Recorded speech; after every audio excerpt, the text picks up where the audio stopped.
Welcome back again.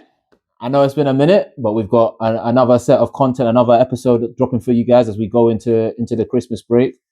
Today, as a standard, before we let people get into their introductions, we're going to talk about the Uniball season, some of the stuff that's happened during the Adult Ball off-season, OTAs, new season possible alignments. We're going to talk a little bit about European football, as there's been a London team that's been announced to be part of the European football. We're going to get into that and talk about that a little bit. I know this is mainly a British American football focused podcast, but since London's trying to represent, let's talk about a little bit what's happening out in Europe before finally looking into a little bit on GB, the governing body, their vision, as well as some of the teams who have a vision for the league and how they're trying to propel that forward. So we got a lot of good content for you.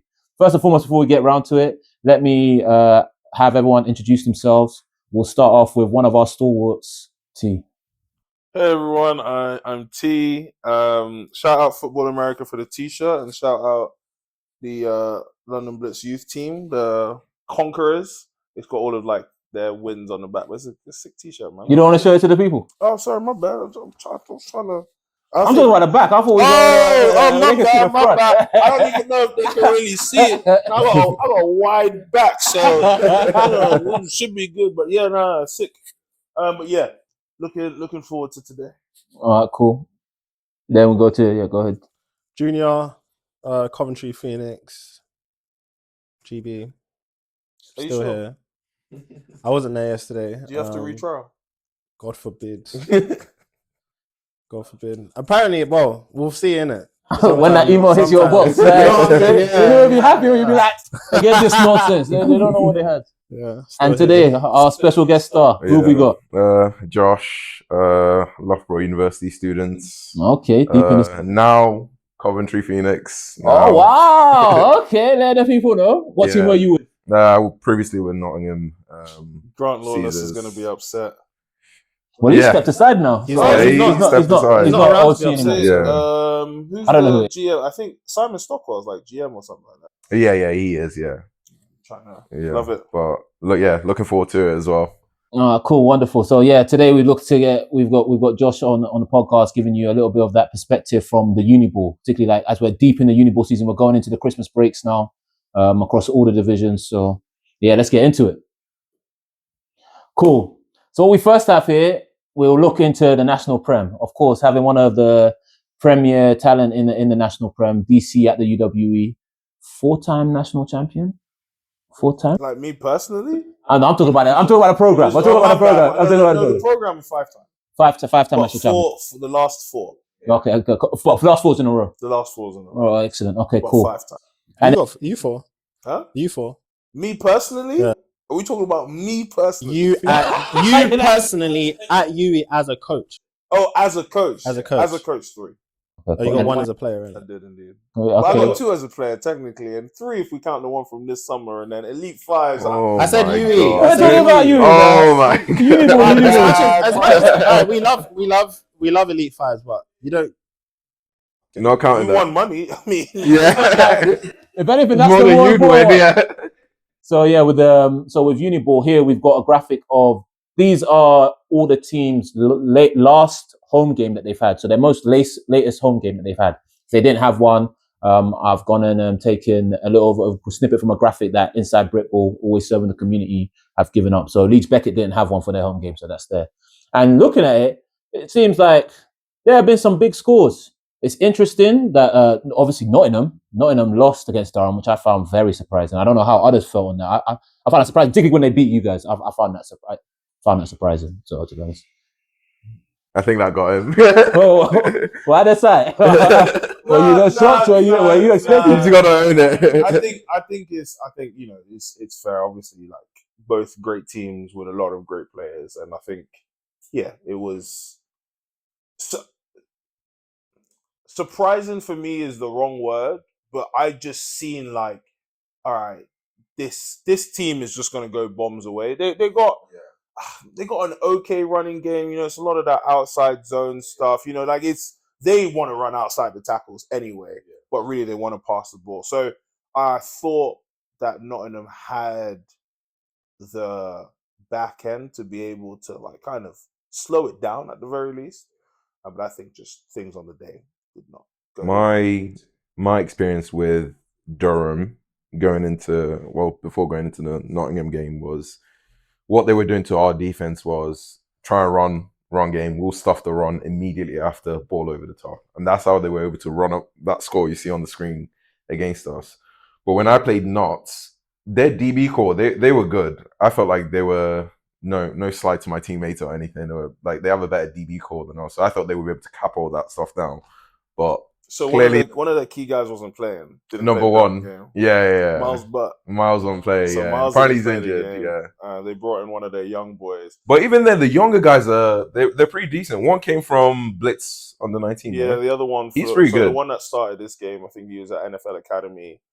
They've obviously got young Sko as well, former GB under 19, and obviously he led the league in interceptions. Yeah, adult league in interceptions. Yeah, I think it's just it's Sorry, young. so does Miles and Schofield both play corner then? No, Sko's moved to his actual position as He's safety. playing at safety. Okay, good. And Miles is at corner. Okay. And did anyone actually manage to catch the game? I didn't manage to catch the game. So do we know, like, was it like a lot of running touchdowns? Was it a lot of passing touchdowns? Was it special teams having a bit of an issue? Like, what happened? Oh man! So passing touchdowns. QB has also run. Oh, was it? Not QB that ran one in. I think they went up 14. Yeah. Then not scored, and I think passing touchdown. So they hit. There was a blown coverage because they hit 18. And he was wide open. Then not scored. Then Durham scored again to make it 21-7. I think it was 21-7 at the half. Then I want to say maybe in the wrong order, but Durham returned a punt for a touchdown. Okay. There was some interception. I think there was at least one interception in the game. Scored another passing touchdown. Nottingham got another one in. But yeah, it was out of hand at the half. Like, I think 2 scores down is low-key out of hand. Maybe you say 3 is actually out of hand. But it didn't look like the Nottingham that faced us. Yeah. Okay, yeah, and that was partly why I was surprised. Obviously, they've gone into the Christmas break in a very strong position, 4 wins, 1 loss. But that was partly why I was surprised because I managed to catch their first game against Loughborough. Like, I was live there, and when I was watching the Nottingham team, like, I was watching this and being brutally honest, to be honest, it's like I was like, if this is how they play against UWE, they're gonna get bent over and worked. Like, that's generally what I believe because Loughborough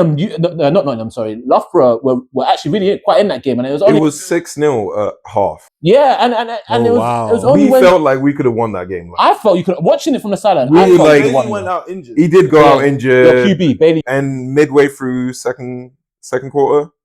I think it was the second quarter or early third. Yeah, it took a helmet to the back, and then that's when it really stuffed our momentum. But like, we were like energized going into the game. We were like, damn, 6-0. What, 1 touchdown? But it was not only also that the game was close. It was even also like watching it. It was just one of the earlier games of the season. I have no doubt that they've changed up, but it's like when I was watching it, I was looking at the QB. I felt like the O-line did a very excellent job. The guy had time in the pocket like for days, all the time.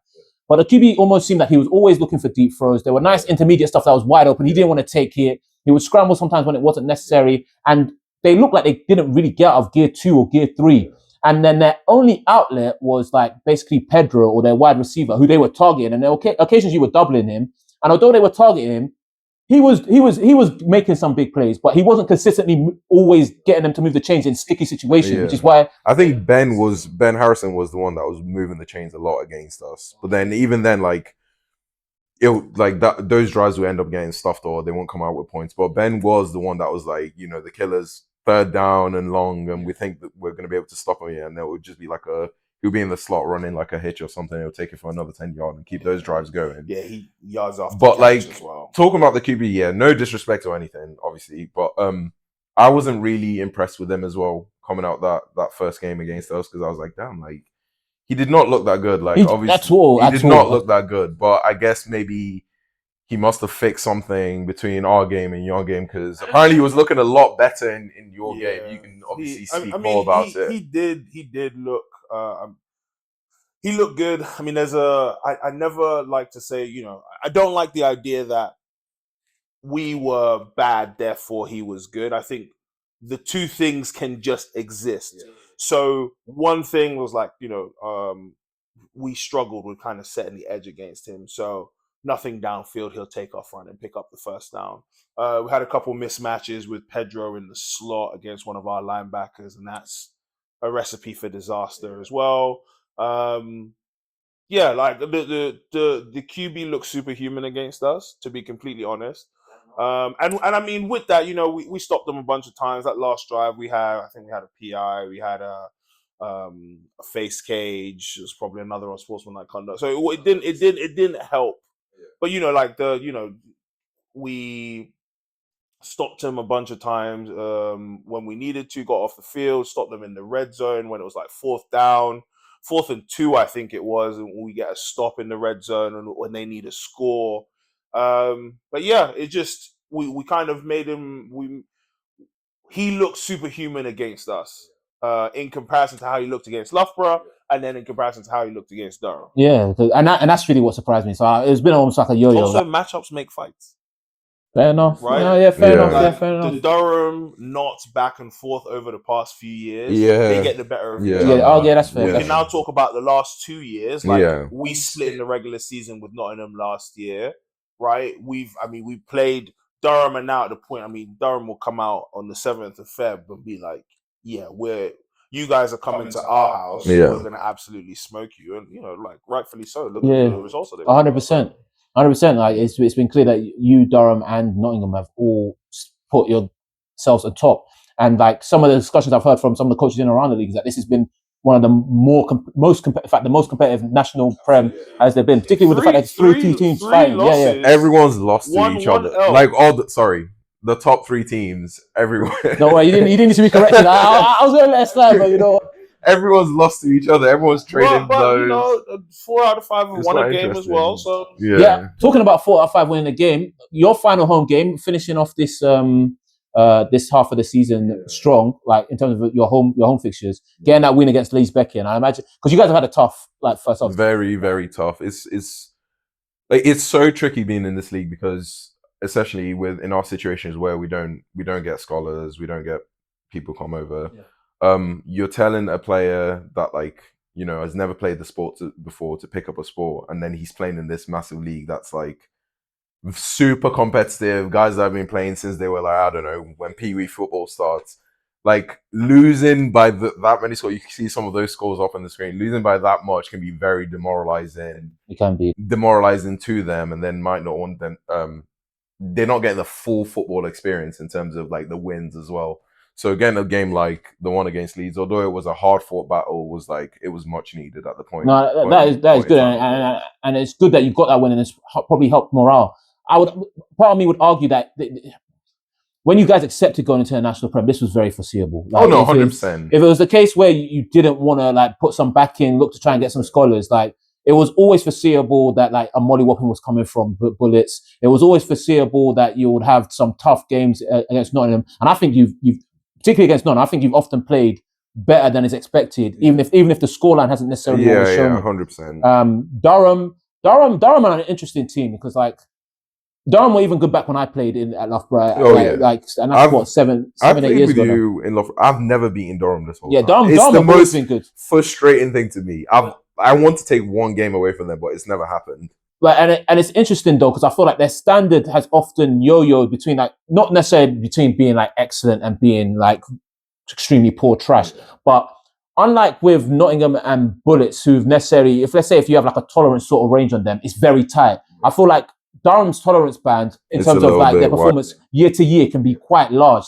They're always in and around excellent, but there's excellent where they're here, and then there's excellent where they're here. While you always see Nottingham and UW Bullets in a much tighter tolerance 100%. band. So I've always found it interesting. But it looks like this year could be another year where they really try and press. And then of course we've got Leeds Beckett, who unfortunately they didn't have a graphic for their home game, so we've utilized Inside Britball. Thanks again for that snippet. But yeah, they've had a tough season, and I found it's been harsh because they seem to have so much promise in terms of they're looking to recruit, get people down, get people in there, really try and fight with the big boys, or at least not, if anything, make it look like Loughborough shouldn't be in the league, and it's just capitulated. Are all their their new recruits playing? Because I heard the scholars weren't playing in their first game. So they've had some issues, but I know for a fact that there was some that hadn't arrived before the game against us because we played first game of the season, and then there's since. Sorry, is that the game or is that the? No, this was Other the second fixture? game. This was at their game. place, so our Okay, place. okay. And then there's some. So they had an American QB at the time. I think the QB is still American, but he's actually the receiver.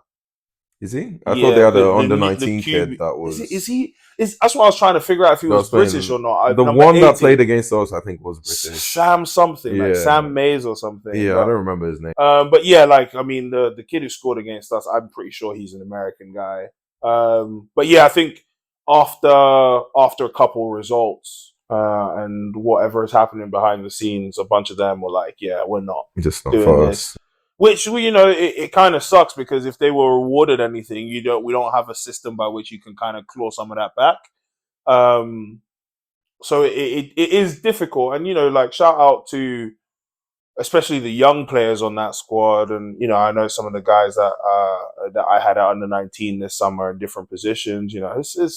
It's a tough, like it's like trial by fire, like proper trial by fire. But at the same time, I always think that there's an element for guys who have played before rather than guys who haven't. So it's kind of a difference in those. There's an element of, for a young guy, so let me say it like Hayden, for instance. So Hayden is a receiver for Nottingham, young kid, he's with under 19, very twitchy, fast. For him, he'll go up against like a DB who's played in America before, a DB who's played in Europe now, and be able to see, okay, if I want to be great, it's not about me just being the fastest. It's not about me just saying, oh, I want to get the ball. How do you separate?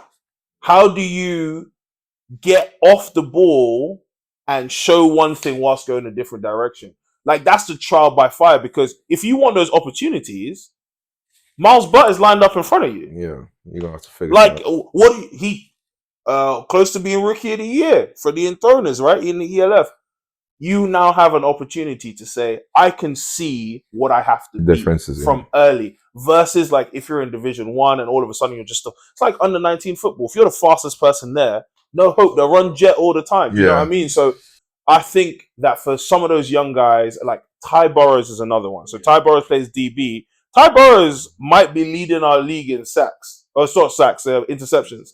Ty had one. I know he definitely had one against us. What team does this? He plays for Leeds Beckett as well, but under 19 kid. So he's all of a sudden like picked off 2 or 3 Americans, and been in good position to make those plays. So some of those guys, they'll use that opportunity to kind of grow. But you're right about guys who have never played the sport before. What would you say is sorry, this is like non-related question. What would you say is different from how you guys have set up your program in terms of bringing people over to what Leeds have done wrong in terms of how they've recruited and why guys have gone back? Like, how are you guys retaining guys well? Leeds have had, I think, too much turnover in the administration over the past few years. So bear in mind, Leeds champions 2019. National champions 2019. Leeds are the most recent national champions, not named the Britballers.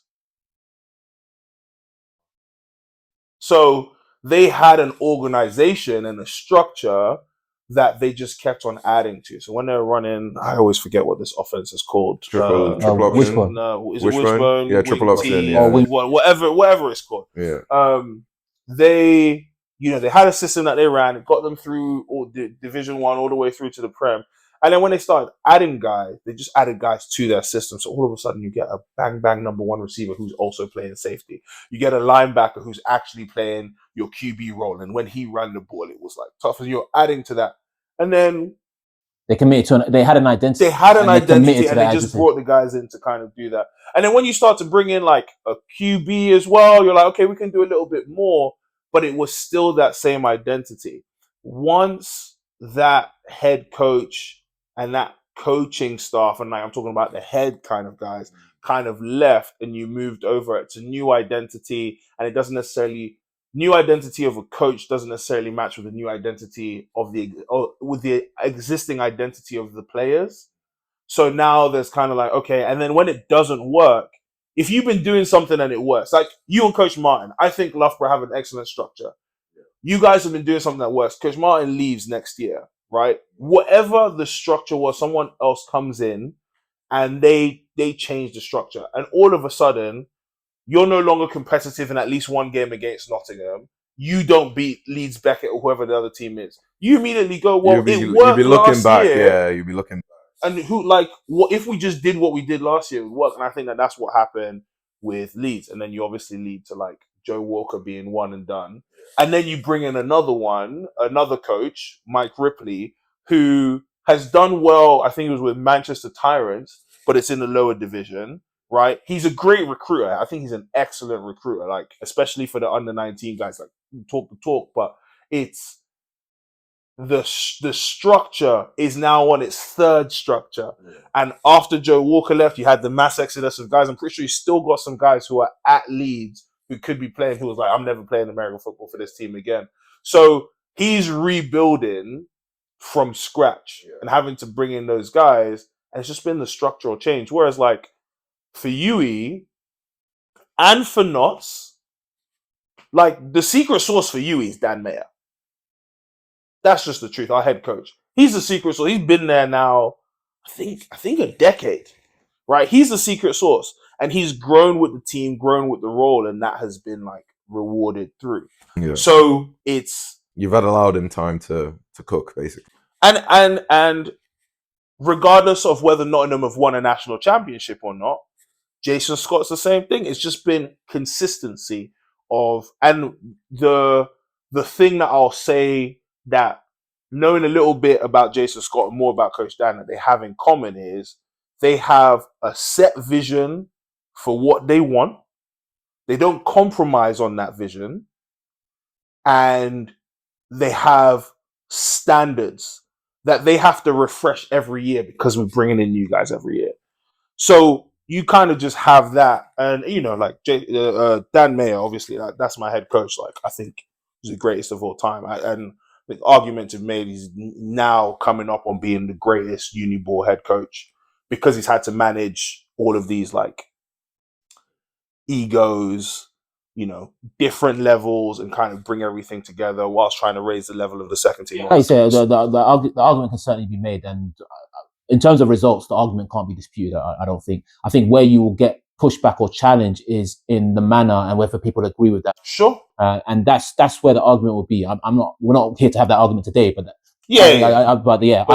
I think that's the difference though in kind of like why our program has been able to maintain that, why Nottingham will live, even to an extent why Durham the same thing, because Danny Ketch, I think he was the defensive coordinator like years back, and they've had people that have been on that staff for ages.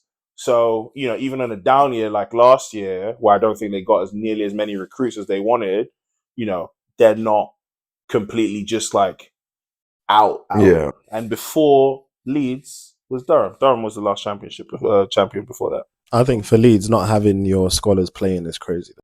Like, yeah, but if you don't have a program that they vibe with, and sometimes it is about getting the right guys, but if you don't have like a program that they vibe with, or, you know, like, I don't know what it is, but there's got to be something that they don't vibe with, because I don't hear that. I've never heard that from like Durham, for instance. Never heard it anywhere. I've never heard it. And to be fair, you're essentially bringing in mercenaries.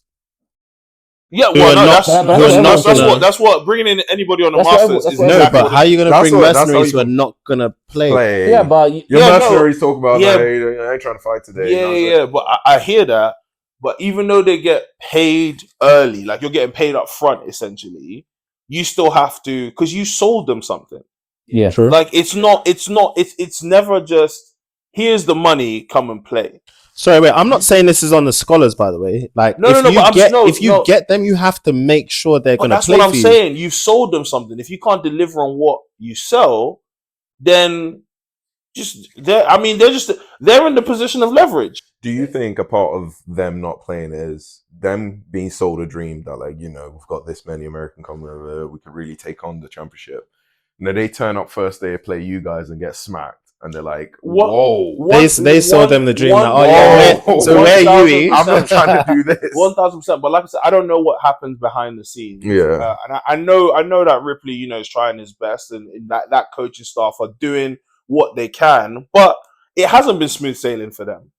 Yeah, to be honest, I hear you guys arguing, but part of me is like, yeah, miss me with that. Like, you guys have been giving us some money or some sort of thing, and yes, they sold you this idea or sold you the dream, but part of like professionalism or being a person of your word is like, unless it absolutely crumbles. What makes you think these are people of their word?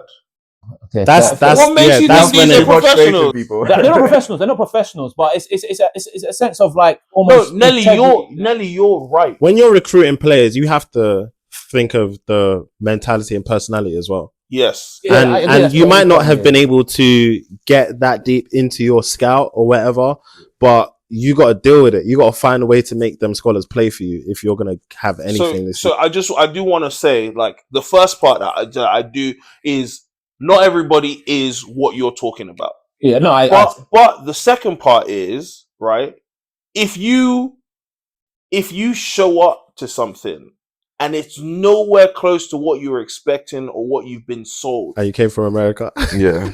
Like, it becomes, it's difficult. What? Because we all have free will. And like, yeah, you know, they've made out like bandits in some people's eyes. But at the same time, if you come over, and I don't know which one it is. That's why I want to put both out there and just say, like, because it could be that, yeah, it could be somebody's injured. It could be, this is not what I expected at all from the coaching staff, from my teammates, from the support that they said I was going to get, from the course. We had a QB 2 years ago show up, and we were supposed to have him for 3 years, undergrad. The kid could spin the rock. He got here after a week, was like, I miss home, and he left. Do you know what I mean? Like, yeah. So that's why I don't want to like just say that it's just a negative thing. There's so many reasons. There's so many factors you have to know. Like, yeah, it just hasn't. They've had too many reasons coming together at the same time, and then guys are just like, yeah, I'm not going to do this. I heard some of those bandits migrated south to Brunel. I heard rumors of that as well. Yeah. When they went from Leeds all the way down to Brunel. Yeah. London, man. They're out here trying to have a good time. That's some rumors. But I'm not going to lie. I went to Beckett, yeah. I like Beckett. I like Leeds. Lived in London before, so I wanted to experience something different. If you come from America and the first city you're going to base in is Leeds, and then they tell you could be in London, then it's an easy. I ain't gonna lie, that's an easy trade. It's an easy trade. Well, okay, fair enough. And then we look into now. This is the standings going into Christmas. Standings going into Christmas. UWE, nothing new at the top. Well, it wasn't like that for a while. You know what I mean? He always likes to bring something subjective into it. No. We've also played the most games. You know what I mean? So, like, is this even real? You know what I mean? Yeah. No, it's true. It's true because so it should be looking better than it. Nottingham have a game in hand on you, dude. We lost. We lost to the University of Nottingham. Yeah. And we just played the most games. You know, Nottingham win another game. All of a sudden, they're on 10 points. Durham win 2 games. They're on 10 points. Yeah, they got. Is this how the? Is this what it's? This is it. Head counts before Christmas, right? This is it. Head counts before Christmas. Points. So, like, you know, I don't want it to. This is not necessarily real. I'm not gonna lie. This is how. If there's a power rankings in my head, this is how I see it. What? What do you mean? What? How? Did you not see the score between Nottingham and Durham? No, sorry. Sorry, I said power rankings. Oh, that's why you're hot. Sorry. Sorry, I'm taking. I said power rankings. Sorry, this is how I see the order, like over the past few years. Okay. Yeah. Okay, fair. Do you speculate and do you see Durham, Nottingham losing again to Durham? Well, we're going to talk about the future a little bit. So don't worry Sorry, about He's already giving it away. Look at the way he's laughing. He's giving it away. But one of the things that are just from this table quickly that's relatively interesting is like although it's very clear Leeds better have been getting shellacked. Like you don't concede 269 points without getting shellacked by basically everyone and everybody. But you guys have beat Leeds. It was a relatively low scoring game. We saw that. But over the season, and I feel like your offense is relatively competent. Like it's interesting that Leeds have scored more points than you in this season so far, while being absolutely against who? No. You know what? Was like, I literally was about to direct it. What do you look at? I was gonna be like this. Yeah, I'm saying they scored. Yes, I was expecting something from. I did not know that was where that was going. Sorry, where did they get their points though? I don't know. Against the, fam, they got them from you. Fam, they got a plate from everybody. They got a plate from everybody. They're like the DJ fan. They took a plate from everybody. This is like that. Yeah, bro. They took 6. The Warriors conceded to. No, did they get any the first time? nah. Come on, chill. Okay, sorry, my bad. Cool, nah. You know, I can't actually even remember if I'm being honest, but I think. So we gave up 17 to Durham. Then we gave up 27 to Nottingham. Then we gave up 6 to Leeds. That's 50. .com. So is that 50? I feel like my math is fine. It'll be all right. It's fine. But yeah, no, I just didn't know that's where you was going. So, where do you think I was going? I thought I was going to be attacked. If I'm being honest, I love the fact that you was attacking Superstar. I wouldn't even describe it as an attack. It's just generally. No. I'll keep my mouth shut. He had a question for you. I'll keep my mouth shut. But anyway, this is the league standards going into the Christmas break, and there are a few more games. We're going to talk about what we feel like the national program, the National League will be in the latter stage of the season. But yeah, a lot of the games have gone through, and it's been tough for some. But it's good to see that like Loughborough currently are out of the danger zone. They're not in it. And I imagine unless something crazy happens. To go to your point as well, like even with league, think about it. Bailey, our main quarterback, for people wondering, Bailey has been injured for majority of the season. Right, he's only just come back, but obviously, he only came back for the Leeds game. Oh, wow. So he'd been injured prior to that. So don't get me wrong, Adam, if you're watching, I love you. And, but he's a young guy, right? He's a young guy. He's starting QB. He's still getting his feet in the league. But like Bailey, he's been out for majority of the season. So there you go. There's some points that maybe we get out of him. And then on top of that, his first game back was Leeds, where coming back from an injury like that, he's not going to have the best game, right? So maybe that's where some of those points are as well.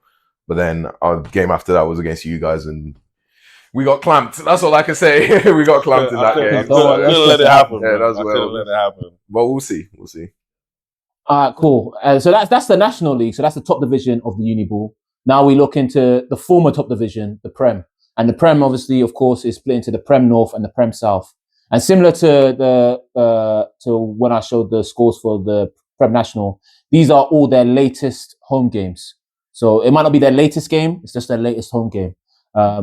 And in the Prem North, one thing wonderful, they all drop graphics, so they've all got a wonderful graphic out here. But yeah, there's been some Leeds Griffins has struggled. Like they took a loss. Both of these teams might be getting relegated. Yeah, it's unfortunate. Wolves have had a decent season. Northumbria Mustangs, that's a very tight game. And NTU, I think, have also been doing okay. I think all of them also has have NTU a played. Who did NTU lose to? Do you remember? I don't remember off the top of my head, but we will. I wouldn't be surprised if it was something random, like, well, maybe not random, but I know Newcastle got 1 win or two wins. They got 2. Oh, yeah. I think Nottingham Trent might have lost to Warwick first game of the season. I think that happened. I think Nottingham Trent lost to Warwick in the first game of the season. Fair. I think Nottingham Trent lost to Warwick in the first game of the season. I mean, to be fair, it just seemed like it's kind of competitive in the North, in the National, and I think in the South, but I want to only say it's only competitive because South ain't looking too competitive with Brunel. Yeah. They've been smacking everyone. Although, talking about the South, yeah. So this is the South, their latest home games. Yeah, although Brunel have been winning, they've had some. I thought they've been games. smacking everyone. The scores I've been seeing, I didn't know Cardiff was quite close. Yeah. Cardiff. Mad. Even Exeter Demons, because the Exeter Demons have had a tough season so far. I think they've lost every single game. And even then, 37-20, Exeter Demons. Oh, Exeter, raw.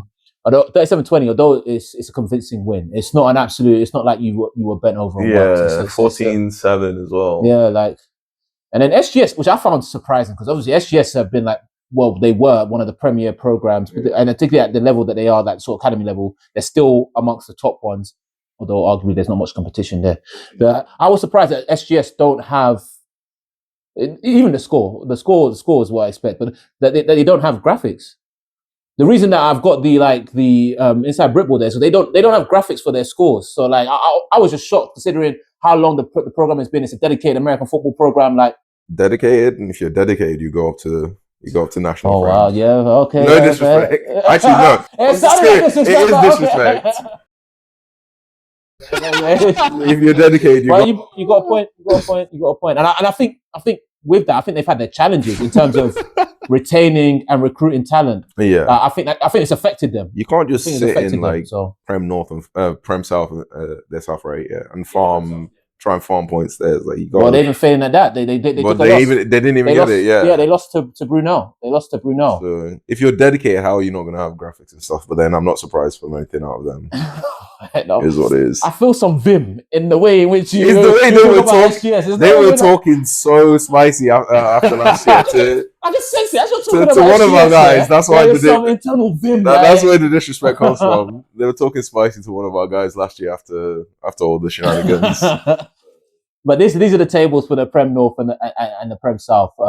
So yeah, like we were highlighting around SGS. SGS, like they're normally dominant, and they've been trying to like farm the South. And it looks like this year they've been a little bit not worked, but they've lost. They're not just being dominant. They lost to Brunel. Like Brunel's clearly trying to put his stamp on things, and Brunel only just got promoted. Yeah, but they have a bunch of good guys there. Yeah, they're recruiting as well, and they've taken the blueprint. Yeah, I think it's like what you were saying earlier. Is like they've got a coach. He understands the whole situation, and the uni's letting him cook, letting them get guys in, letting them build a culture as well. Have they got any scholars? Get up, yes, they do. Yeah, they tried for so long. To get up for ages, and they basically, they went through a few coaches. So, you got John Goddard, you got Seb Pesican, you got Jay Solanke, and then James Kelvin is the current head coach. And we were stuck, because I went to Brunel, we were stuck in purgatory forever.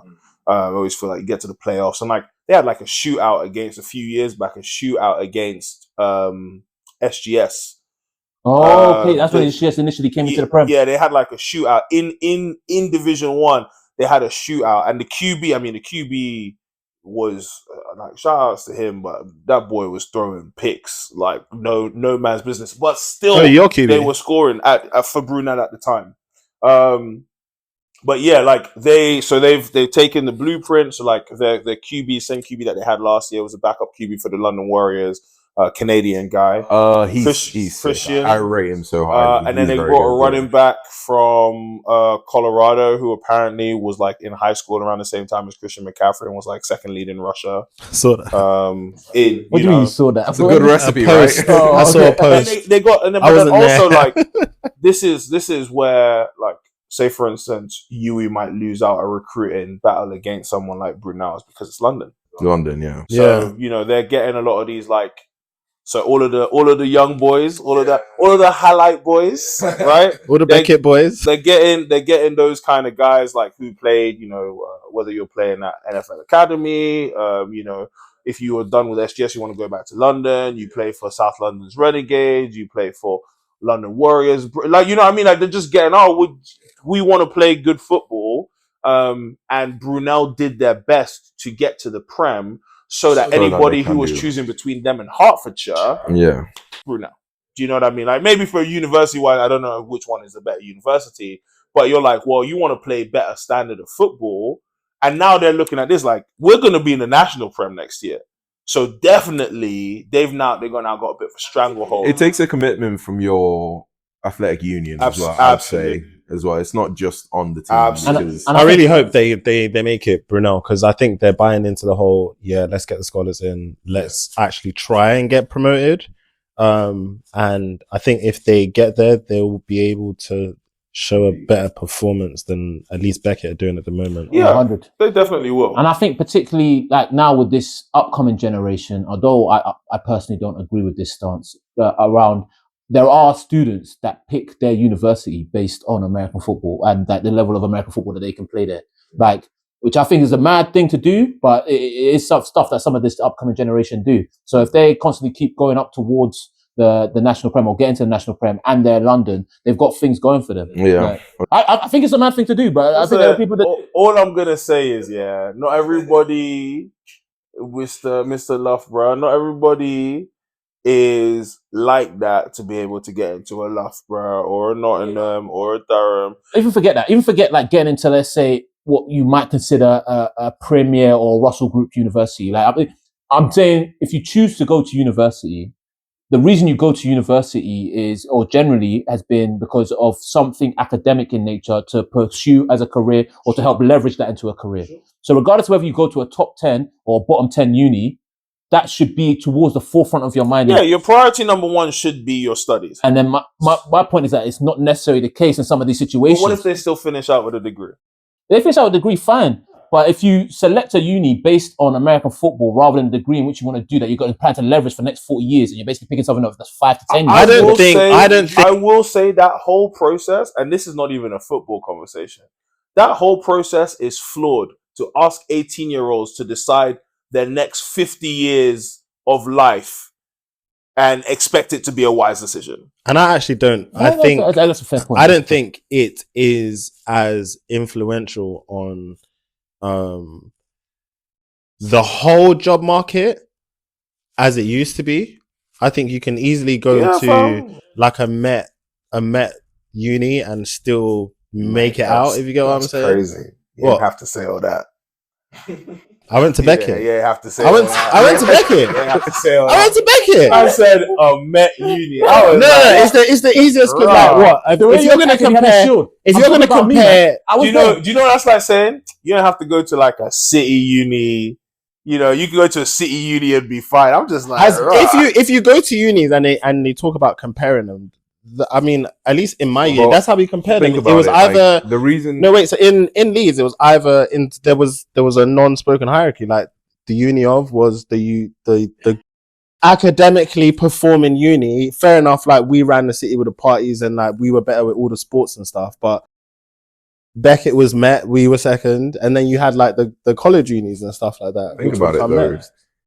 The reason, so you're saying stuff on the job market, but what you're studying also matters, right? So that's another important thing as well. Yeah. To lower tier university, higher tier uni, whatever, is the quality of your facilities, right? Mm-hmm. As well, on top of it, the quality of the education you're getting out of it, the teachers and everything make all. I've heard stories from Met unis, as you say, that's like, it's like some of those courses sound unserious. No, I wouldn't say that. So I'm not saying from you. No, I know. I just got a good. I think I've gotten a good account. So for example, my lecturer didn't go to a Met uni. Like he went to a red brick uni. So still landed a job at only a Met uni. That's hilarious. You guys are moving back. There's a point. Who would have thought it? It's the point that he's making. Like, for example, I think Joe Perkins specifically went to Derby because of the motorsport. F1, yeah. And he is. But that's a reasonable reason to choose a university. In my opinion, so that's what I'm saying. I'm supporting that reason. Yeah. So, right. I'm just gonna say this though. If someone chooses Loughborough to go to uni, and they go, yeah, but if I go to America, I want to go for American football because, and I'll tell you why, because I've just watched 2 or 3 guys who were formerly with Loughborough make it to the next stage, right? I want to go to Nottingham for football because I know that there's a bunch of guys who have played in the ELF, plus there's some guys who made it out to play IPP program. I want to go to UE because I know that there's a bunch of connections that they have to the ELF, and they've had guys who have been on either XFL teams or UFL teams or CFL teams or done the IPP. if that's their goal, then yeah. So it's the same thing with the motorsport I do thing. think that those are not the unis that you're talking about, though. I'm Like, because with those those unis, there is that goal. Like your main thing might have not actually been to. When I'm go talking about and the idea study in and principle, so on, but if it's as thought out as that, I'm willing to concede that at least you thought about it. I personally think it's still short-minded. I think it's short-minded, but like at least you thought about it. 18-year-old or a 17-year-old is short-minded though. Like not all of them. And bear in mind, like we're West African, bro. So there's no way for the most part, especially ours. I'm not telling my dad I'm going to uni based on American football. Do you know what I mean? Like that's not even. So we just kind of like let it be. But that's our generation. These young boys, they don't care, bro. I'm trying to tell you. To be fair, like some people don't know. Like I know someone who was gonna go to Exeter because the Exeter guys had been like putting stuff in their air, trying to recruit them. And for me, it was like they came to me to ask what my opinion was, and I simply just asked them, "Do you know where Exeter is?" Because they went. But Exeter's an excellent university. It is an excellent. Understandable. So Understand. Sorry, let me land. I don't want to leave London. Let me land. This person was in Birmingham before. Yeah. Is getting an offer to go to Exeter, mainly because of what a coach is telling them. And for me, it was like, have you considered all your options? Like, have you looked at all the possibilities? Have you looked at the region? Have you seen what lifestyle? Yeah, like? and actually thought of it for yourself before you've allowed a coach to influence you. They used the time to think for themselves, and they ended up playing for Nottingham. Listen, the simple fact that somebody had to have you say, have you considered, do you even know where Exeter is? Fam, that doesn't tell me that this is a serious person. Whether they ended up in Nottingham or not. I'm sorry. No, but Junior, like, think about what you're saying. Sorry, wait. Think about what you're saying. They said a coach was talking to me about going to Exeter. And the first thing, you don't know where Exeter is. The first thing you did was, oh yeah, this is cool. You didn't think, man. Let me see where that uni is. The due diligence they were doing was coming to speak to me to ask for my advice. That's an unserious person. The person's not from this country. How do they know? Well, that's an unserious person. I'm sorry, Junior. I'm completely sorry, and it's not about Nottingham. I love how Junior's decided this hill. I will fight to defend this guy. I'm making a point. I'm making a point. Listen. Google is free. There's even ChatGPT, and you're telling me you were their due diligence? Stop that! And I love you. I respect you. But why am I doing due diligence with you for? Junior, you didn't think when the person said, when you asked them, do you know where Exeter is? And they were like, nah. You didn't immediately go, oh, this person not serious. For me, it was more like the person that it is see this, and they're like, why are you telling my business? But that person is unserious. No, but my point, and they're red brick. Your red brick professor that could only work at a Met Uni. Not only, he said he ended up working. You're even mad. Sorry, so my point. Wait. My point was some Met Unis here. I didn't even know that's what they was called. My point is for some Met Unis, because here's somebody that wanted to go to Exeter, great uni, ended up at Nottingham, didn't know where Exeter was. Unserious person. Mr. Professor, red brick, you're working at a Met Uni. That's a smart person as well, you know. No, wait, but that's meant to be smart. If he's going to Exeter, Nottingham, he's a smart guy, and he didn't know where Exeter unserious. is. So my main point is 18-year-olds. If they make this decision based on football, it's because they're unserious people in general. Like an 18-year-old is unserious. The main point I'm trying to make. Let me not check Google. Let me ask. Wait. So the main point. Are you kidding me, Junior? Let me ask Junior. No, wait. Chill. So the main point I'm trying to make is, going along with what Nelly's saying. Like, some of these people are just going to uni based off being buttered up by some coaches.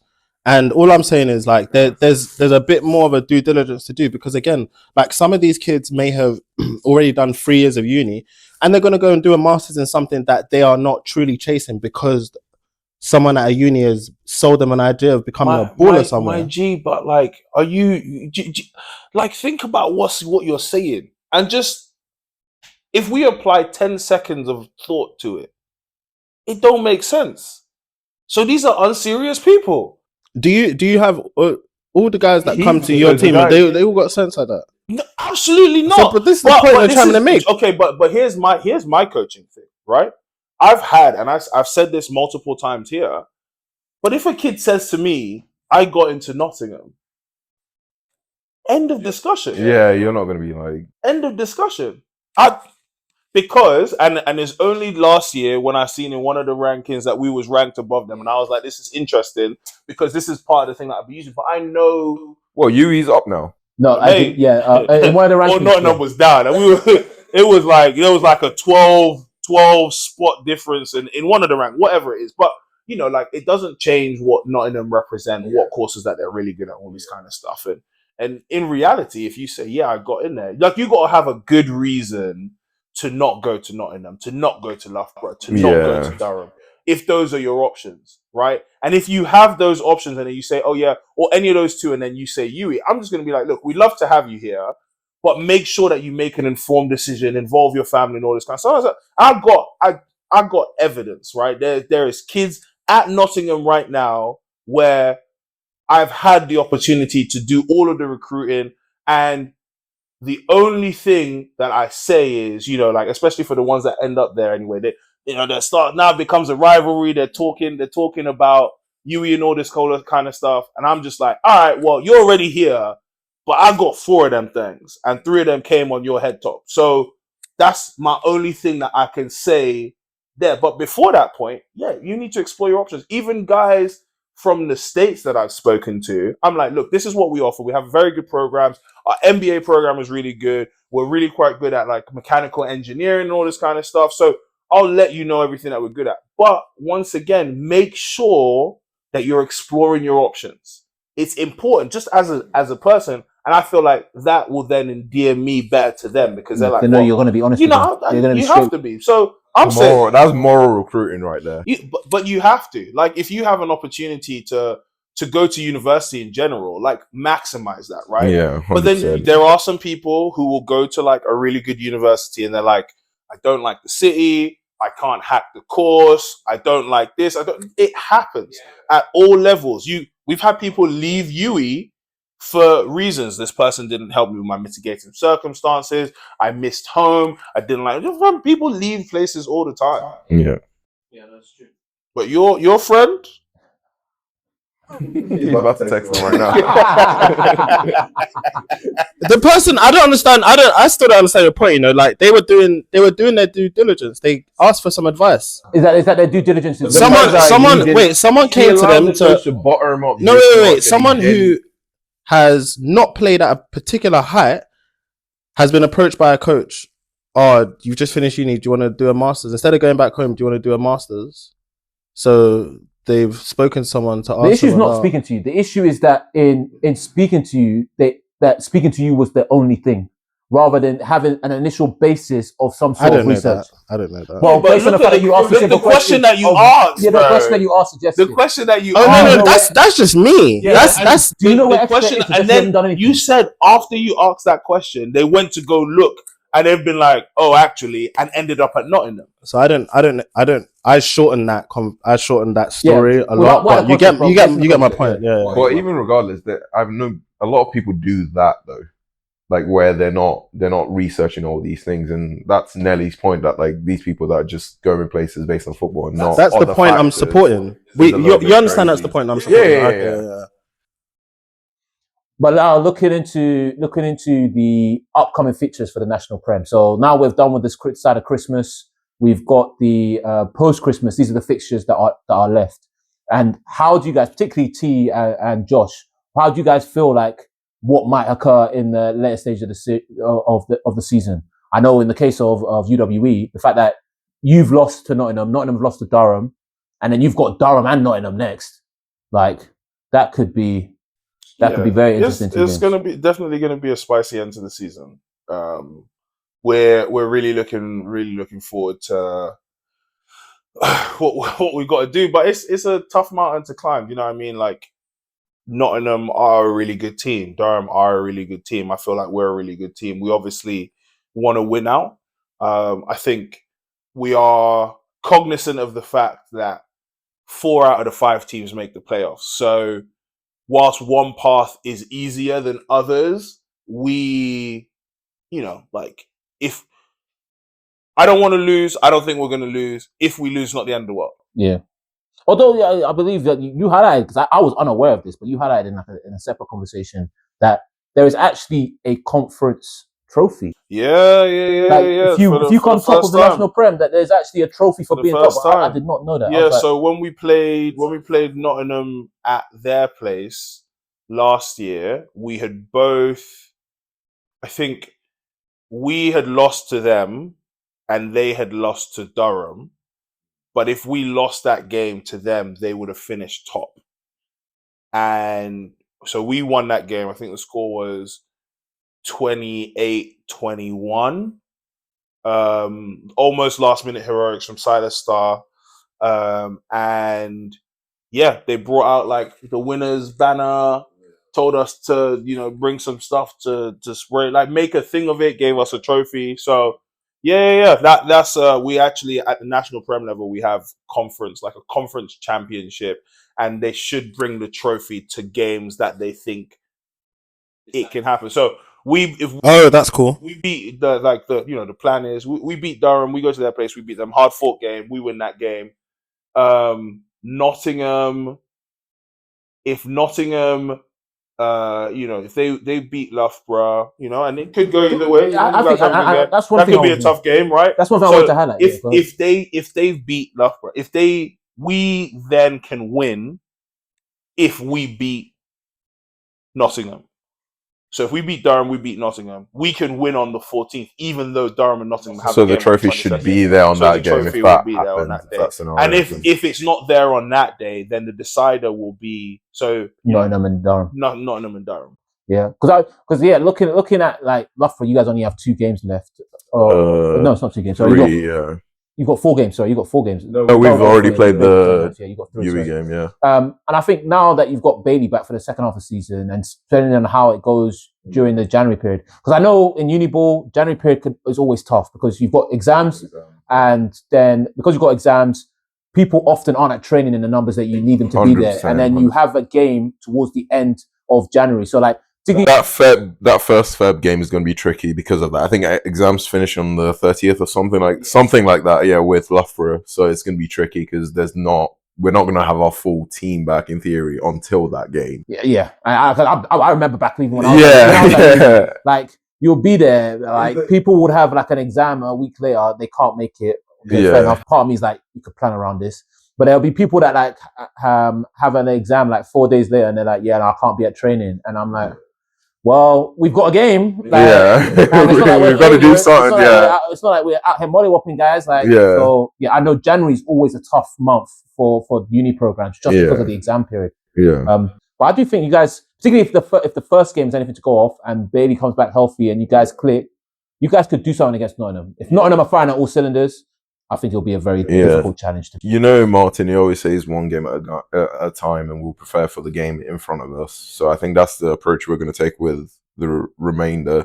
As much as people, and you all might say to me, we'll get mollywopped through Nottingham or Durham or whatever. That word is not in my. As much as okay, maybe not you guys, but people watching, whatever. Alum that's talking here. Yeah. I only talk about. We might get like people will see as very losable games for those that Nottingham and that Durham game, but we say we always try and keep every game close. Like if it take us coming out to firing that rattles a team, and then we can keep the game. Yeah, I think it's close and looking to win. Like essentially, what you're trying to say is that you're not favourites in these games. We're not favourites, but we're gonna try and we will try and shake things up. We will try and do the best as we can. So you're trying to shake things up. You're there to take over. You're there to win. Like I would not detract from that or detract from Loughborough believing that, and I'd hope that people in the team don't believe that. Like here currently, where we're commentating around it, and when you're commentating, you're basing it on history and what's happened, and like.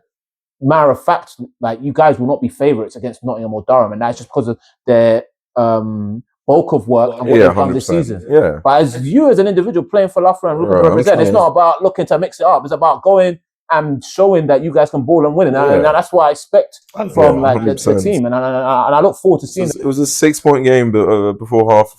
last time we played them. So yeah, man, we could No, so what was that? You said they're not here to take part; they're here to take over. Yeah, I don't know. I don't like remember. that. Where'd you get He's that cooking. from? I can't remember where I got it from. But Yeah, where'd you get that from? Why are you making it seem like you got it from somewhere? Don't say that. I have no problem calling other people that. Where did you get it from? I can't remember. Man, I feel like I've heard that mad recently. Maybe it's probably maybe Jason. No. Playing under him. Is it not? Who else? What were you gonna say? Nah, I just heard it. I just feel You're like being suggestive. Yeah, you're acting like you know People something. that for what they said. That's not my phrase. Yeah, that's someone else has said that. Yeah. To me. It's And not. I- It's not what you think it is. Huh? No, Not I what know. you think I'm just yeah. No, I think it should This be. subcontext you apply. Even me, I'm lost with it. So like, it's either we say it or we move on. Yeah.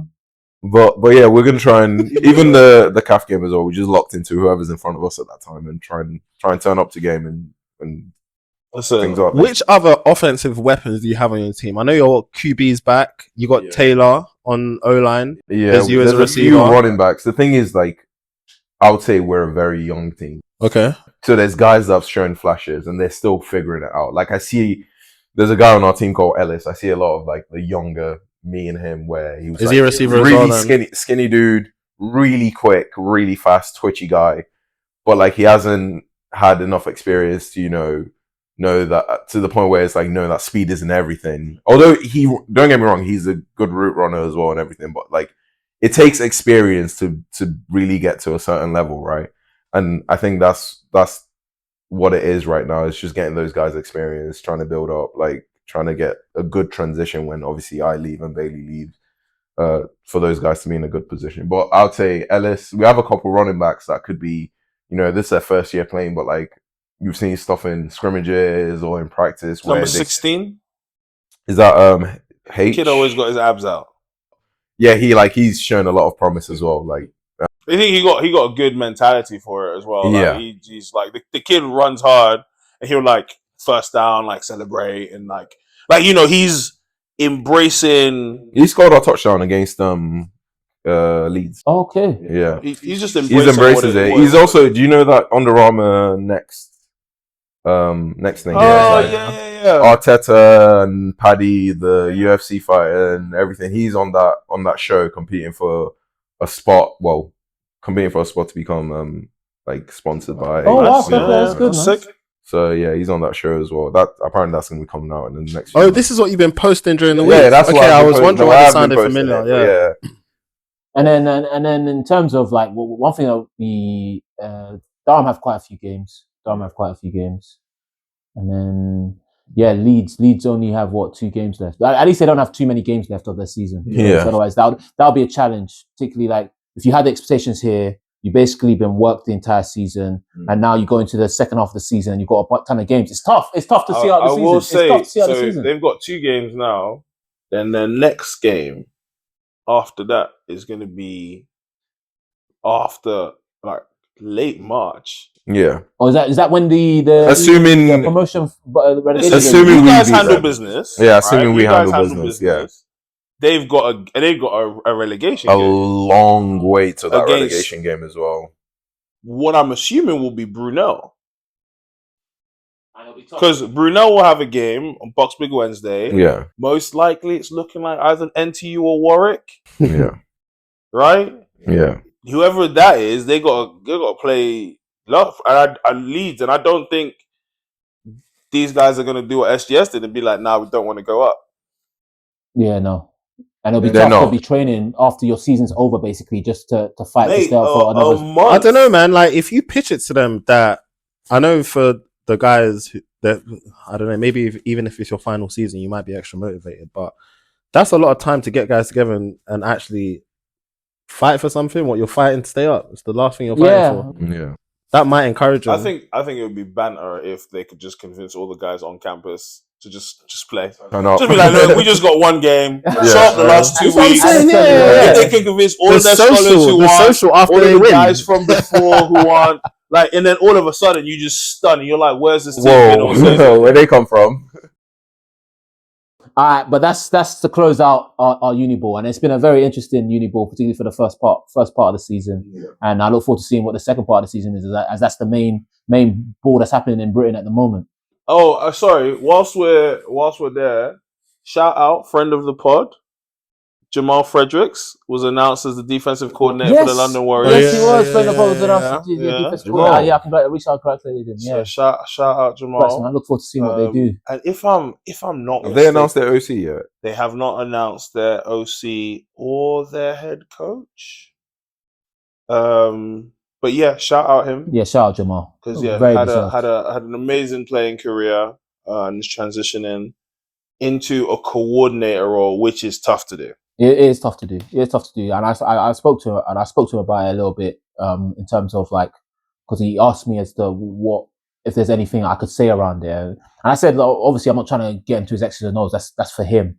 I just highlighted that whatever you do, have like a principle in it and an identity you want to do, and ideally try not to mix concepts. Like don't mix man match with pattern match or different concepts, because these concepts alone have a lot of depth to them. And when you start mixing them, if you don't fully understand them, you're going to have people ask you questions. Confusion, yeah. And it will become very confusing very quickly to deal with certain situations. So have an identity as to what you want to play, accept the strengths and weaknesses of those identities. And I highlight to him, because this is my own personal preference, I would rather a coach puts me in a good position 80 to 90% of the time, where if I do something great, I can excel at it, rather than them looking to put me in a great position 80 to 90% of the time. But in reality, I'm in a great position 40% of the time, but 60% of the time, I'm having to make up for what I've been placed into. That's my own personal pet peeve. I'd rather we're in a decent position to deal with most things. And if they do this small thing and it messes up, fair enough. But if they do like this large swath of things, if we play well, we can do an excellent play, rather than put me in an excellent position. And then when they do the one thing we don't expect, we're looking like donkeys and don't know what the hell we're doing. Yeah. So like, those are the small things I said. I hope you said it just like that as well. I hope. Oh yeah, this is just a personal conversation. I hope Jamal felt the energy of what you were saying. Yeah, that's. He's at I'm laughing because I'm in this game that he's probably describing. No, that's what I'm saying. Yeah. I'm not really. I'm not. The game is talking about. I'm not at anybody. I'm not at. No, you're not. But I'm not at anybody. And it's not about anybody. This is just my own personal preference. You let him know, Nelly. Let them know. Yeah, like no, and it's not to say the other way is wrong. This is just my own personal preference. A coach believes that they can put you in an excellent position all the time. I'm with that. But Capitan. I'm finished. But yeah, so that's the quick talk on the Prem alignments. I have so much rating for defensive guys, you know. Like in general, I'm speaking to probably all defensive guys. Yeah, we are all defensive guys. Like me as a receiver, I can mess up so many times. No one says anything. You guys have a little miscommunication here or there, touchdown. It's long day. It is so much different. Longest of long days. Day. That's why I have so much appreciation for corners. Like, bro. Yeah, corners get it half. You could play well the whole game. One little thing he catches a touchdown, everyone's clowning. And they won't stop. I feel bad for DBs that have a former defensive lineman as a coordinator. Wow, that's basically all your DBs. Well, because they can't appreciate it. You got to think, I would never even touched open field. So for me, it's simple. I'm out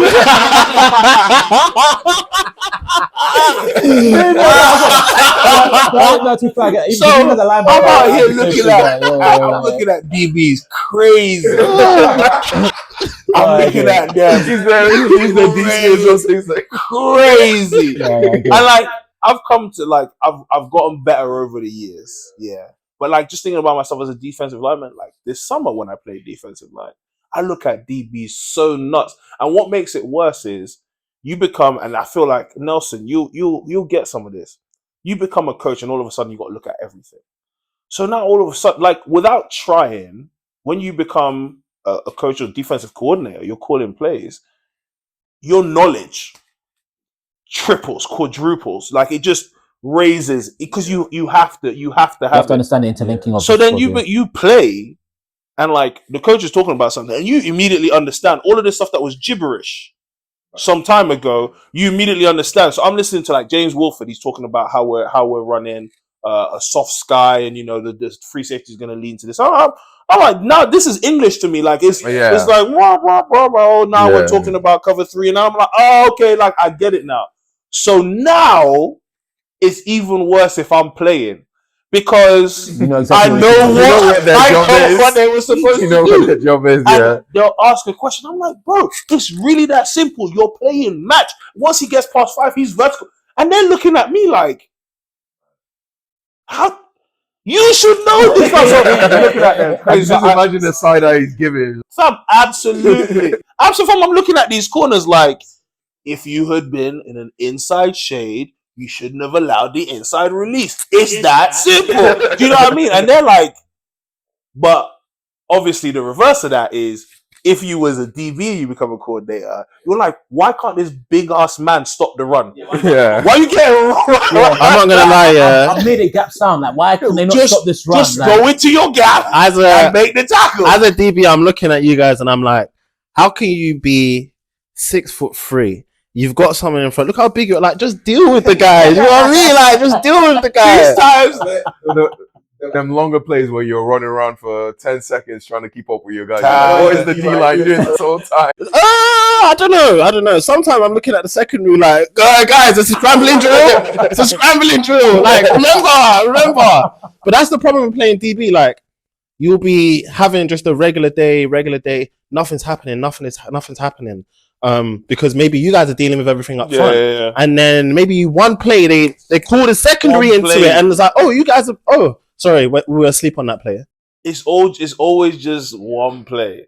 And but no, one of the things that truly frustrates me is that when you look and watch us on tape, it's very easy, especially as a corner, to look and be like, he should have had that. What's he doing? When it's like, no, I'm in the flats.